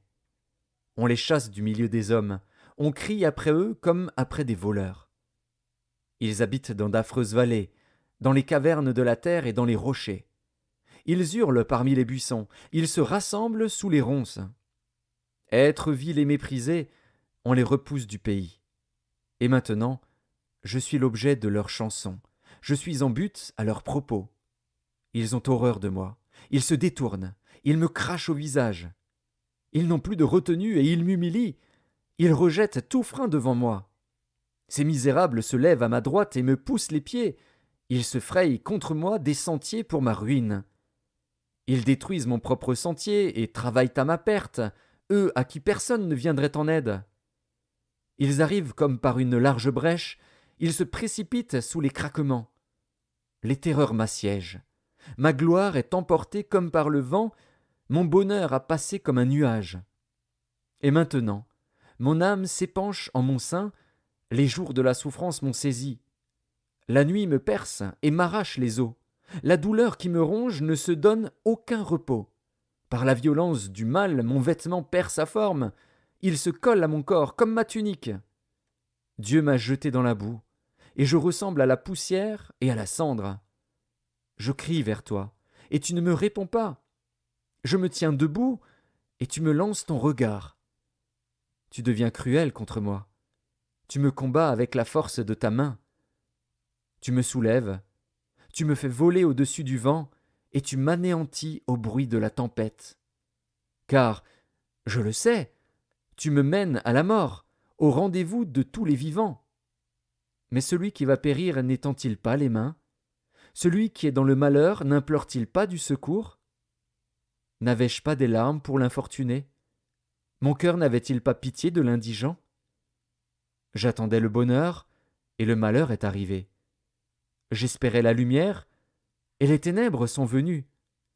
Mes entrailles bouillonnent sans relâche, les jours de la calamité m'ont surpris. Je marche noirci, mais non par le soleil. Je me lève en pleine assemblée, et je crie. Je suis devenu le frère des chacals, le compagnon des autruches. Ma peau noircit et tombe, mes os brûlent et se dessèchent. Ma harpe n'est plus qu'un instrument de deuil, et mon chalumeau ne peut rendre que des sons plaintifs. Job, chapitre 31. J'avais fait un pacte avec mes yeux, et je n'aurais pas arrêté mes regards sur une vierge. Quelle part Dieu m'eût-il réservé d'en haut? Quel héritage le Tout-Puissant m'eût-il envoyé des cieux? La ruine n'est-elle pas pour le méchant, et le malheur pour ceux qui commettent l'iniquité? Dieu n'a-t-il pas connu mes voies? N'a-t-il pas compté tous mes pas? Si j'ai marché dans le mensonge, si mon pied a couru vers la fraude, que Dieu me pèse dans des balances justes, et il reconnaîtra mon intégrité. Si mon pas s'est détourné du droit chemin, si mon cœur a suivi mes yeux, si quelque souillure s'est attachée à mes mains, que je sème et qu'un autre moissonne, et que mes rejetons soient déracinés. Si mon cœur a été séduit par une femme, si j'ai fait le guet à la porte de mon prochain, que ma femme tourne la meule pour un autre, et que d'autres la déshonorent. Car c'est un crime, un forfait que punissent les juges. C'est un feu qui dévore jusqu'à la ruine, et qui aurait détruit toute ma richesse. Si j'ai méprisé le droit de mon serviteur ou de ma servante, lorsqu'ils étaient en contestation avec moi, Qu'ai-je à faire quand Dieu se lève? Qu'ai-je à répondre quand il châtie? Celui qui m'a créé dans le ventre de ma mère ne l'a-t-il pas créé? Le même Dieu ne nous a-t-il pas formés dans le sein maternel? Si j'ai refusé aux pauvres ce qu'ils demandaient, si j'ai fait languir les yeux de la veuve, si j'ai mangé seul mon pain, sans que l'orphelin en ait eu sa part, moi qui l'ai dès ma jeunesse élevé comme un père, moi qui dès ma naissance ai soutenu la veuve, si j'ai vu le malheureux manquer de vêtements, l'indigent n'avoir point de couverture, sans que ses reins m'aient béni, sans qu'il ait été réchauffé par la toison de mes agneaux, si j'ai levé la main contre l'orphelin, parce que je me sentais un appui dans les juges, que mon épaule se détache de sa jointure, que mon bras tombe et qu'il se brise. Car les châtiments de Dieu m'épouvantent, et je ne puis rien devant sa majesté. Si j'ai mis dans l'or ma confiance, si j'ai dit alors, tu es mon espoir, si je me suis réjoui de la grandeur de mes biens, de la quantité des richesses que j'avais acquises, si j'ai regardé le soleil quand il brillait, la lune quand elle s'avançait majestueuse, et si mon cœur s'est laissé séduire en secret, si ma main s'est portée sur ma bouche, c'est encore un crime que doivent punir les juges, et j'aurais renié le Dieu d'en haut. Si j'ai été joyeux du malheur de mon ennemi, si j'ai sauté d'allégresse quand les revers l'ont atteint, moi qui n'ai pas permis à ma langue de pécher, de demander sa mort avec imprécation, si les gens de ma tente ne disaient pas où est celui qui n'a pas été rassasié de sa viande? Si l'étranger passait la nuit dehors, si je n'ouvrais pas ma porte aux voyageurs, si, comme les hommes, j'ai caché mes transgressions et renfermé mes iniquités dans mon sein, parce que j'avais peur de la multitude, parce que je craignais le mépris des familles, me tenant à l'écart et n'osant franchir ma porte, oh, qui me fera trouver quelqu'un qui m'écoute? Voilà ma défense toute signée. Que le Tout-Puissant me réponde. Qui me donnera la plainte écrite par mon adversaire? Je porterai son écrit sur mon épaule, je l'attacherai sur mon front comme une couronne. Je lui rendrai compte de tous mes pas, je m'approcherai de lui comme un prince. Si ma terre crie contre moi, et que ses sillons versent des larmes, si j'en ai mangé le produit sans l'avoir payé, et que j'ai attristé l'âme de ses anciens maîtres, qu'il y croisse des épines au lieu de froment, et de l'ivraie au lieu de l'orge. Fin des paroles de Job. Job, chapitre 32. Ces trois hommes cessèrent de répondre à Job parce qu'ils se regardaient comme justes. Alors s'enflamma de colère Élihu, fils de Barakil de Buz, de la famille de Ram. Sa colère s'enflamma contre Job, parce qu'il se disait juste devant Dieu.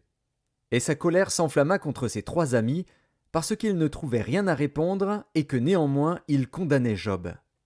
Comme ils étaient plus âgés que lui, Élihu avait attendu jusqu'à ce moment pour parler à Job. Mais, voyant qu'il n'y avait plus de réponse dans la bouche de ces trois hommes, Élihu s'enflamma de colère. Et Élihu, fils de Barakil de Buz, prit la parole et dit : « Je suis jeune, et vous êtes des vieillards. C'est pourquoi j'ai craint, j'ai redouté de vous faire connaître mon sentiment. Je disais en moi-même : les jours parleront, le grand nombre des années enseignera la sagesse. Mais en réalité, dans l'homme, c'est l'esprit, le souffle du Tout-Puissant qui donne l'intelligence. Ce n'est pas l'âge qui procure la sagesse, ce n'est pas la vieillesse qui rend capable de juger. Voilà pourquoi je dis : écoute, moi aussi j'exposerai ma pensée. J'ai attendu la fin de vos discours, j'ai suivi vos raisonnements, votre examen des paroles de Job. Je vous ai donné toute mon attention. Et voici, aucun de vous ne l'a convaincu, aucun n'a réfuté ses paroles. Ne dites pas cependant, en lui nous avons trouvé la sagesse. C'est Dieu qui peut le confondre, ce n'est pas un homme. Il ne s'est pas adressé directement à moi. Aussi, lui répondrai-je tout autrement que vous. Ils ont peur, ils ne répondent plus. Ils ont la parole coupée. J'ai attendu qu'ils eussent fini leur discours, qu'ils s'arrêtassent et ne sussent que répliquer. À mon tour, je veux répondre aussi, je veux dire aussi ce que je pense. Car je suis plein de paroles. L'esprit me presse au-dedans de moi. Mon intérieur est comme un vin qui n'a pas d'issue, comme des outres neuves qui vont éclater. Je parlerai pour respirer à l'aise. J'ouvrirai mes lèvres et je répondrai. Je n'aurai point égard à l'apparence et je ne flatterai personne. car je ne sais pas flatter. Mon Créateur m'enlèverait bien vite. Job, chapitre 33. Maintenant donc, Job, écoute mes discours, prête l'oreille à toutes mes paroles. Voici, j'ouvre la bouche, ma langue se remue dans mon palais. C'est avec droiture de cœur que je vais parler, c'est la vérité pure qu'exprimeront mes lèvres. L'Esprit de Dieu m'a créé, et le souffle du Tout-Puissant m'anime. Si tu le peux, réponds-moi, défends ta cause, tiens-toi prêt. Devant Dieu je suis ton semblable, j'ai été comme toi formé de la boue. Ainsi mes terreurs ne te troubleront pas, et mon poids ne saurait t'accabler. Mais tu as dit à mes oreilles, et j'ai entendu le son de tes paroles. Je suis pur, je suis sans péché, je suis net, il n'y a point en moi d'iniquité. Et Dieu trouve contre moi des motifs de haine, il me traite comme son ennemi. Il met mes pieds dans les ceps, il surveille tous mes mouvements. Je te répondrai qu'en cela tu n'as pas raison, car Dieu est plus grand que l'homme. Veux-tu donc disputer avec lui, parce qu'il ne rend aucun compte de ses actes? Dieu parle cependant, tantôt d'une manière, tantôt d'une autre, et l'on n'y prend point garde. Il parle par des songes, par des visions nocturnes, quand les hommes sont livrés à un profond sommeil, quand ils sont endormis sur leur couche. Alors il leur donne des avertissements et met le sceau à ses instructions, afin de détourner l'homme du mal et de le préserver de l'orgueil, afin de garantir son âme de la fosse et sa vie des coups du glaive. Par la douleur aussi, l'homme est repris sur sa couche, quand une lutte continue vient agiter ses os. Alors il prend en dégoût le pain, même les aliments les plus exquis. Sa chair se consume et disparaît, ses os qu'on ne voyait pas sont mis à nu. Son âme s'approche de la fosse, et sa vie des messagers de la mort. Mais s'il se trouve pour lui un ange intercesseur, un d'entre les 1000 qui annonce à l'homme la voie qu'il doit suivre, Dieu a compassion de lui et dit à l'ange, « Délivre-le, afin qu'il ne descende pas dans la fosse.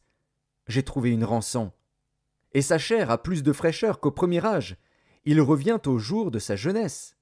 Il adresse à Dieu sa prière, et Dieu lui est propice, lui laisse voir sa face avec joie, et lui rend son innocence. Il chante devant les hommes et dit, « J'ai péché, j'ai violé la justice, et je n'ai pas été puni comme je le méritais. Dieu a délivré mon âme pour qu'elle n'entrât pas dans la fosse, et ma vie s'épanouit à la lumière. » Voilà tout ce que Dieu fait, 2 fois, 3 fois, avec l'homme, pour ramener son âme de la fosse, pour l'éclairer de la lumière des vivants. Sois attentif, Job, écoute-moi, tais-toi, et je parlerai.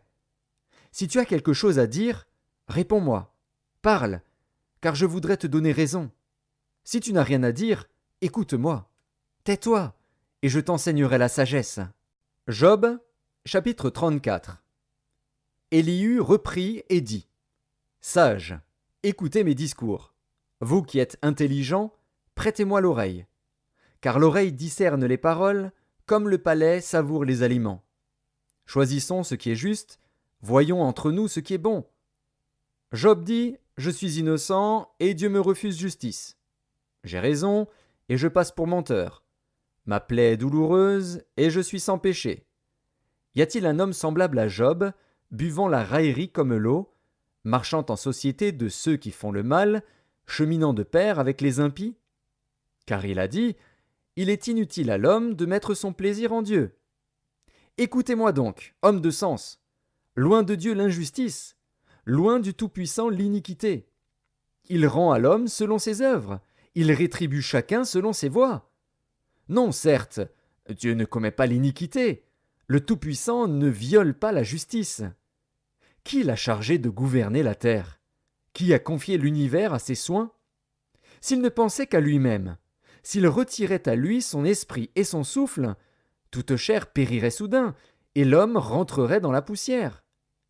Si tu as de l'intelligence, écoute ceci, prête l'oreille au son de mes paroles. Un ennemi de la justice régnerait-il? Et condamneras-tu le juste, le puissant, qui proclame la méchanceté des rois et l'iniquité des princes, qui n'a point égard à l'apparence des grands et ne distingue pas le riche du pauvre, parce que tous sont l'ouvrage de ses mains? En un instant, ils perdent la vie. Au milieu de la nuit, un peuple chancelle et périt. Le puissant disparaît, sans la main d'aucun homme. Car Dieu voit la conduite de tous. Il a les regards sur les pas de chacun. Il n'y a ni ténèbres, ni ombre de la mort, où puissent se cacher ceux qui commettent l'iniquité. Dieu n'a pas besoin d'observer longtemps pour qu'un homme entre en jugement avec lui. Il brise les grands sans information et il met d'autres à leur place, car il connaît leurs œuvres. Il les renverse de nuit et ils sont écrasés. Il les frappe comme des impies à la face de tous les regards. En se détournant de lui, en abandonnant toutes ses voies, ils ont fait monter à Dieu le cri du pauvre. Ils l'ont rendu attentif au cri des malheureux. S'il donne le repos, qui répandra le trouble? S'il cache sa face, qui pourra le voir? Il traite à l'égal soit une nation, soit un homme, afin que l'impie ne domine plus, et qu'il ne soit plus un piège pour le peuple.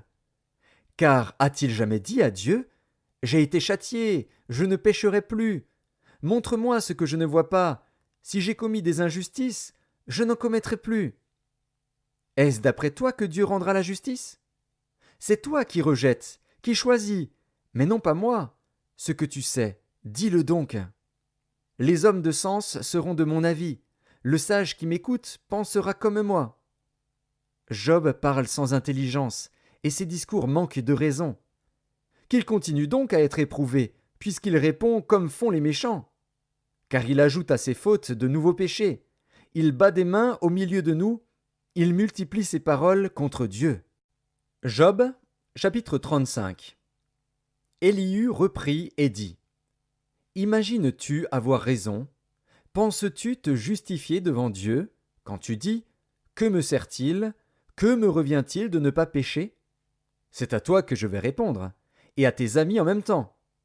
Considère les cieux et regarde. Vois les nuées, comme elles sont au-dessus de toi. Si tu pèches, quel tort lui causes-tu? Et quand tes péchés se multiplient, que lui fais-tu? Si tu es juste, que lui donnes-tu? Que reçoit-il de ta main? Ta méchanceté ne peut nuire qu'à ton semblable, ta justice n'est utile qu'au Fils de l'homme. On crie contre la multitude des oppresseurs, on se plaint de la violence d'un grand nombre. Mais nul ne dit: Où est Dieu, mon Créateur, qui inspire des chants d'allégresse pendant la nuit, qui nous instruit plus que les bêtes de la terre, et nous donne l'intelligence plus qu'aux oiseaux du ciel? On a beau crier alors, Dieu ne répond pas, à cause de l'orgueil des méchants. C'est en vain que l'on crie. Dieu n'écoute pas, le Tout-Puissant n'y a point égard. Bien que tu dises que tu ne le vois pas, ta cause est devant lui. Attends-le. Mais, parce que sa colère ne sévit point encore, ce n'est pas à dire qu'il est peu souci du crime. Ainsi Job ouvre vainement la bouche, il multiplie les paroles sans intelligence. Job, chapitre 36. Élihu continua et dit: Attends un peu, et je vais poursuivre, car j'ai des paroles encore pour la cause de Dieu. Je prendrai mes raisons de haut, et je prouverai la justice de mon Créateur. Sois-en sûr, mes discours ne sont pas des mensonges, mes sentiments devant toi sont sincères. Dieu est puissant, mais il ne rejette personne. Il est puissant par la force de son intelligence. Il ne laisse pas vivre le méchant, et il fait droit aux malheureux. Il ne détourne pas les yeux de dessus les justes, il les place sur le trône avec les rois, il les y fait asseoir pour toujours, afin qu'ils soient élevés. Viennent-ils à tomber dans les chaînes? Sont-ils pris dans les liens de l'adversité? Il leur dénonce leurs œuvres, leurs transgressions, leur orgueil. Il les avertit pour leur instruction, il les exhorte à se détourner de l'iniquité. S'ils écoutent et se soumettent, ils achèvent leurs jours dans le bonheur, leurs années dans la joie. S'ils n'écoutent pas, ils périssent par le glaive, ils expirent dans leur aveuglement. Les impies se livrent à la colère, ils ne crient pas à Dieu quand il les enchaîne. Ils perdent la vie dans leur jeunesse, ils meurent comme les débauchés. Mais Dieu sauve le malheureux dans sa misère, et c'est par la souffrance qu'il l'avertit. Il te retirera aussi de la détresse pour te mettre au large, en pleine liberté, et ta table sera chargée de mets succulents. Mais si tu défends ta cause comme un impie, le châtiment est inséparable de ta cause. Que l'irritation ne t'entraîne pas à la moquerie, et que la grandeur de la rançon ne te fasse pas dévier. Tes cris suffiraient-ils pour te sortir d'angoisse, et même toutes les forces que tu pourrais déployer?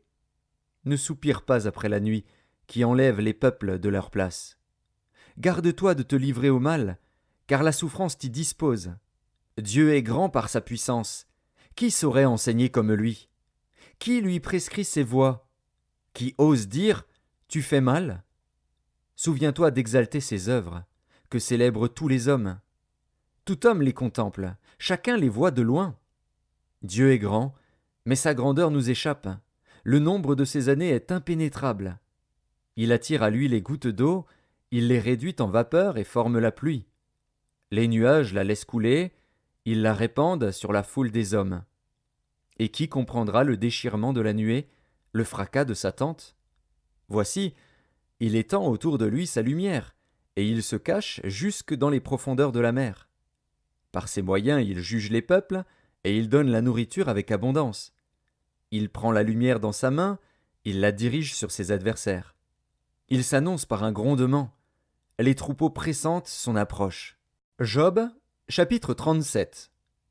Mon cœur est tout tremblant, il bondit hors de sa place. Écoutez, écoutez le frémissement de sa voix, le grondement qui sort de sa bouche. Il le fait rouler dans toute l'étendue des cieux, et son éclair brille jusqu'aux extrémités de la terre. Puis éclate un rugissement. Il tonne de sa voix majestueuse. Il ne retient plus l'éclair, dès que sa voix retentit. Dieu tonne avec sa voix d'une manière merveilleuse. Il fait de grandes choses que nous ne comprenons pas. Il dit à la neige, « Tombe sur la terre ». Il le dit à la pluie, même aux plus fortes pluies. Il met un sceau sur la main de tous les hommes, afin que tous se reconnaissent comme ses créatures. L'animal sauvage se retire dans une caverne et se couche dans sa tanière. L'ouragan vient du midi, et le froid des vents du nord. Par son souffle, Dieu produit la glace. Il réduit l'espace où se répandaient les eaux.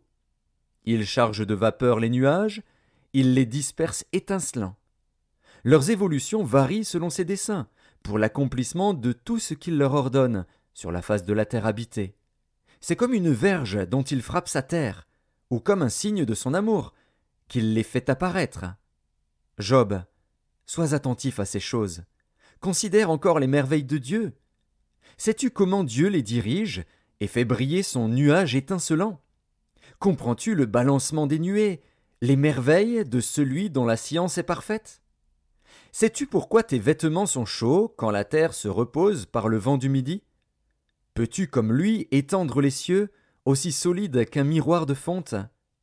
Fais-nous connaître ce que nous devons lui dire. Nous sommes trop ignorants pour nous adresser à lui. Lui annoncera-t-on que je parlerai? Mais quel est l'homme qui désire sa perte?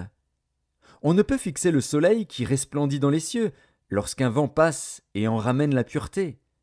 Le septentrion le rend éclatant comme l'or. Oh, que la majesté de Dieu est redoutable! Nous ne saurions parvenir jusqu'au Tout-Puissant, grand par la force, par la justice, par le droit souverain. Il ne répond pas. C'est pourquoi les hommes doivent le craindre. Il ne porte les regards sur aucun sage. Job, chapitre 38. L'Éternel répondit à Job du milieu de la tempête et dit: Qui est celui qui obscurcit mes desseins par des discours sans intelligence? Saint terrain comme un vaillant homme, je t'interrogerai et tu m'instruiras. Où étais-tu quand je fondais la terre? Dis-le, si tu as de l'intelligence. Qui en a fixé les dimensions? Le sais-tu? Ou qui a étendu sur elle le cordeau? Sur quoi ces bases sont-elles appuyées? Ou qui en a posé la pierre angulaire? Alors que les étoiles du matin éclataient en chants d'allégresse et que tous les fils de Dieu poussaient des cris de joie? Qui a fermé la mer avec des portes, quand elle s'élança du sein maternel? Quand je fis de la nuée son vêtement et de l'obscurité ses langes? Quand je lui imposai ma loi et que je lui mis des barrières et des portes? Quand je dis: Tu viendras jusqu'ici, tu n'iras pas au-delà, ici s'arrêtera l'orgueil de tes flots? Depuis que tu existes, as-tu commandé au matin? As-tu montré sa place à l'aurore pour qu'elle saisisse les extrémités de la terre et que les méchants en soient secoués? Pour que la terre se transforme comme l'argile qui reçoit une empreinte et qu'elle soit parée comme d'un vêtement? Pour que les méchants soient privés de leur lumière et que le bras qui se lève soit brisé? As-tu pénétré jusqu'aux sources de la mer? T'es-tu promené dans les profondeurs de l'abîme? Les portes de la mort t'ont-elles été ouvertes? As-tu vu les portes de l'ombre de la mort? As-tu embrassé du regard l'étendue de la terre? Parle, si tu sais toutes ces choses. Où est le chemin qui conduit au séjour de la lumière? Et les ténèbres, où ont-elles leur demeure? Peux-tu les saisir à leurs limites et connaître les sentiers de leur habitation? Tu le sais, car alors tu étais né, et le nombre de tes jours est grand.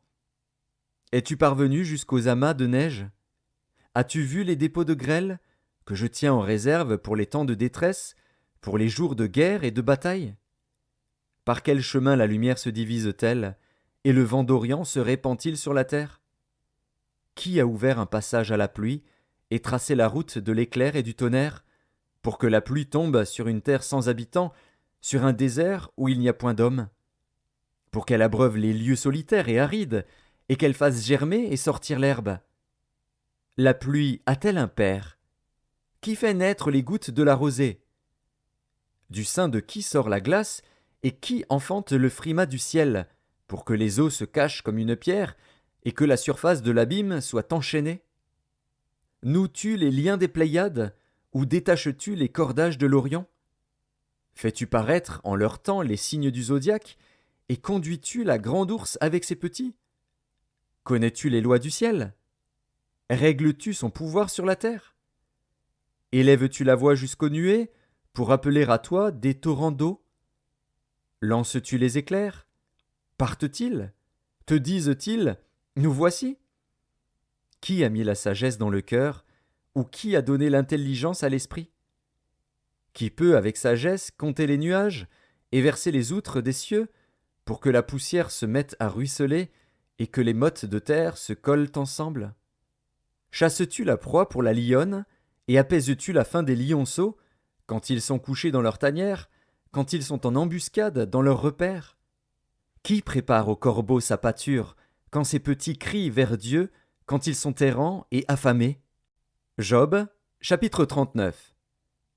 Sais-tu quand les chèvres sauvages font leurs petits?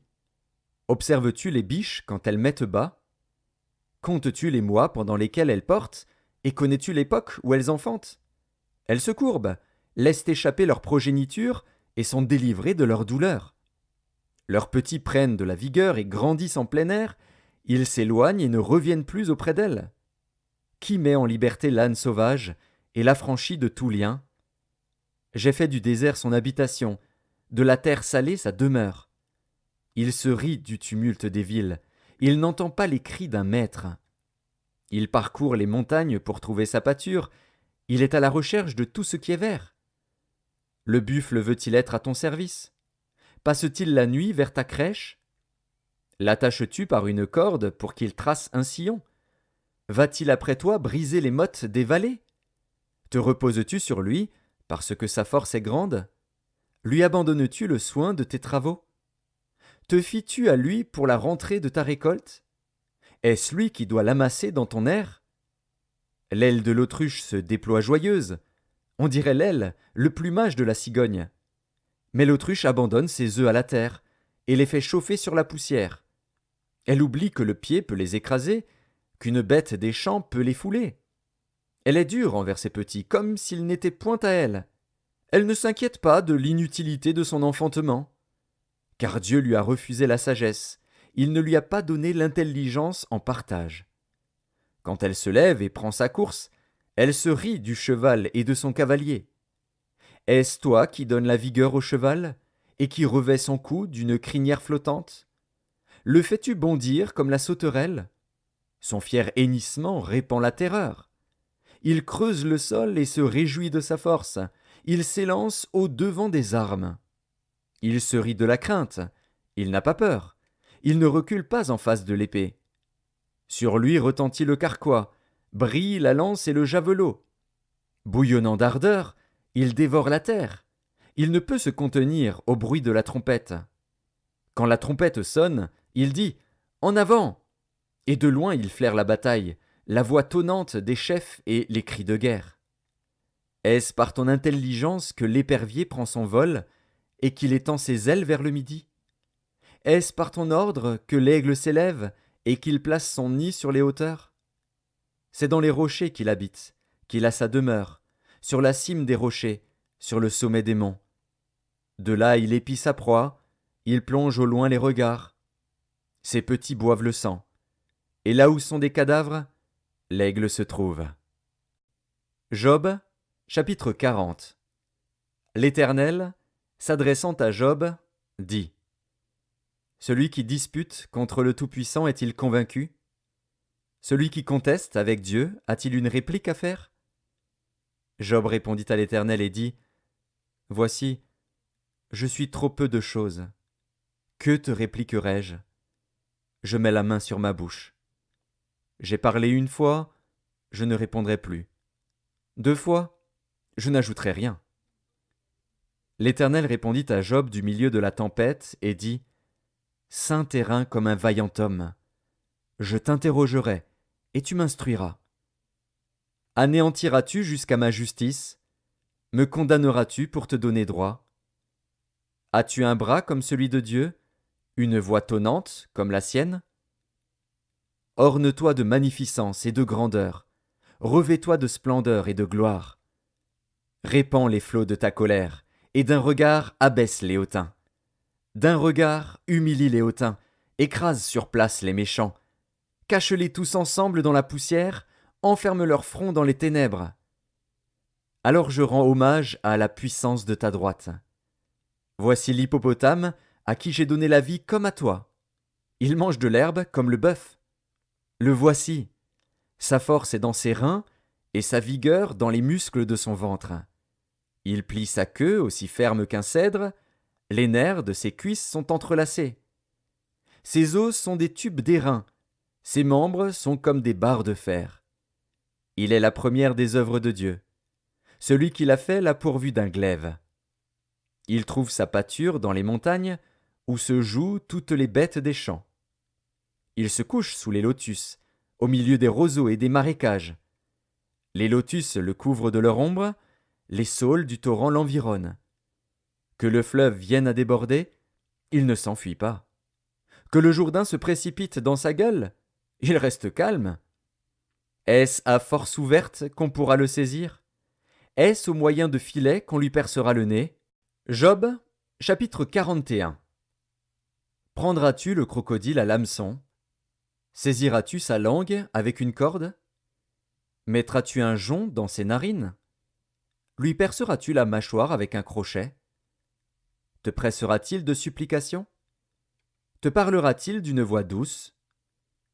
Fera-t-il une alliance avec toi pour devenir à toujours ton esclave? Joueras-tu avec lui comme avec un oiseau? L'attacheras-tu pour amuser tes jeunes filles? Les pêcheurs en trafiquent-ils? Le partagent-ils entre les marchands? Couvriras-tu sa peau de dard et sa tête de harpon?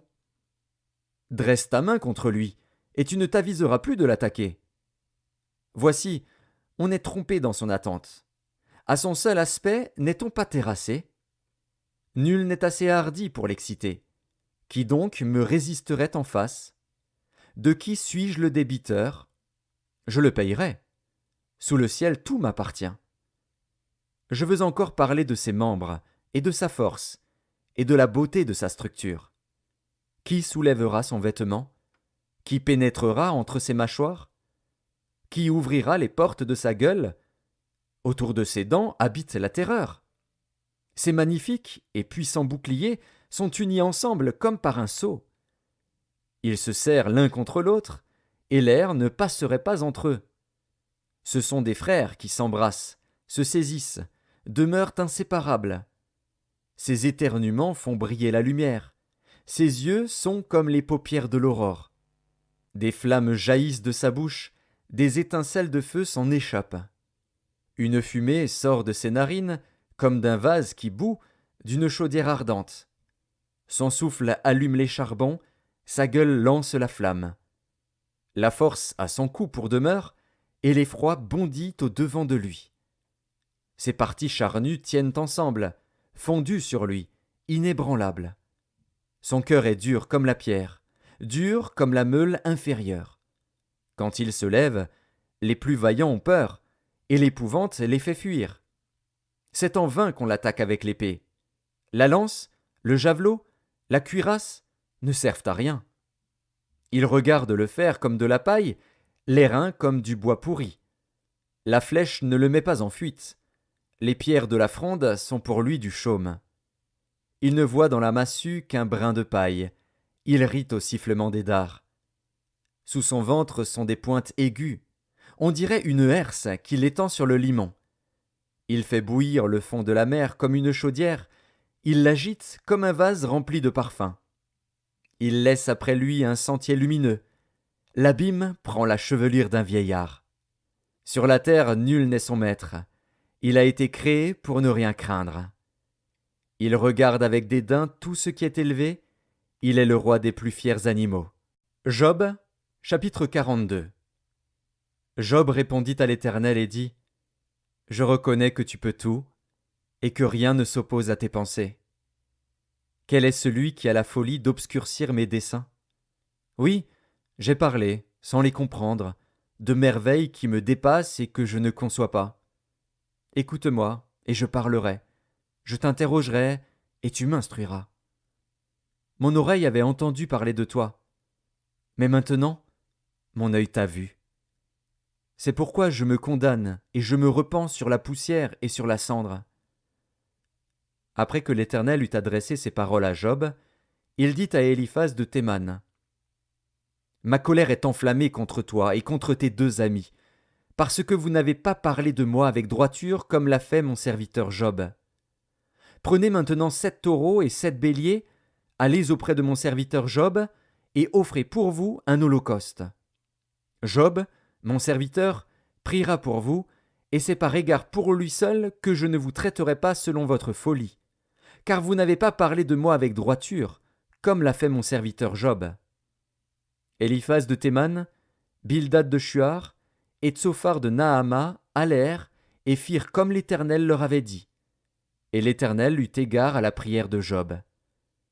L'Éternel rétablit Job dans son premier état, quand Job eut prié pour ses amis, et l'Éternel lui accorda le double de tout ce qu'il avait possédé. Les frères, les sœurs et les anciens amis de Job vinrent tous le visiter, et ils mangèrent avec lui dans sa maison. Ils le plaignirent et le consolèrent de tous les malheurs que l'Éternel avait fait venir sur lui, et chacun lui donna un késita et un anneau d'or. Pendant ces dernières années, Job reçut de l'Éternel plus de bénédictions qu'il n'en avait reçues dans les premières. Il posséda 14 000 brebis, 6 000 chameaux, 1 000 paires de bœufs et 1 000 ânesses. Il eut 7 fils et 3 filles. Il donna à la première le nom de Jémima, à la seconde celui de Ketsia, et à la troisième celui de Kéren Hapuk. Il n'y avait pas dans tout le pays d'aussi belles femmes que les filles de Job. Leur père leur accorda une part d'héritage parmi leurs frères. Job vécut après cela 140 ans, et il vit ses fils et les fils de ses fils jusqu'à la 4e génération. Et Job mourut, âgé et rassasié de jours.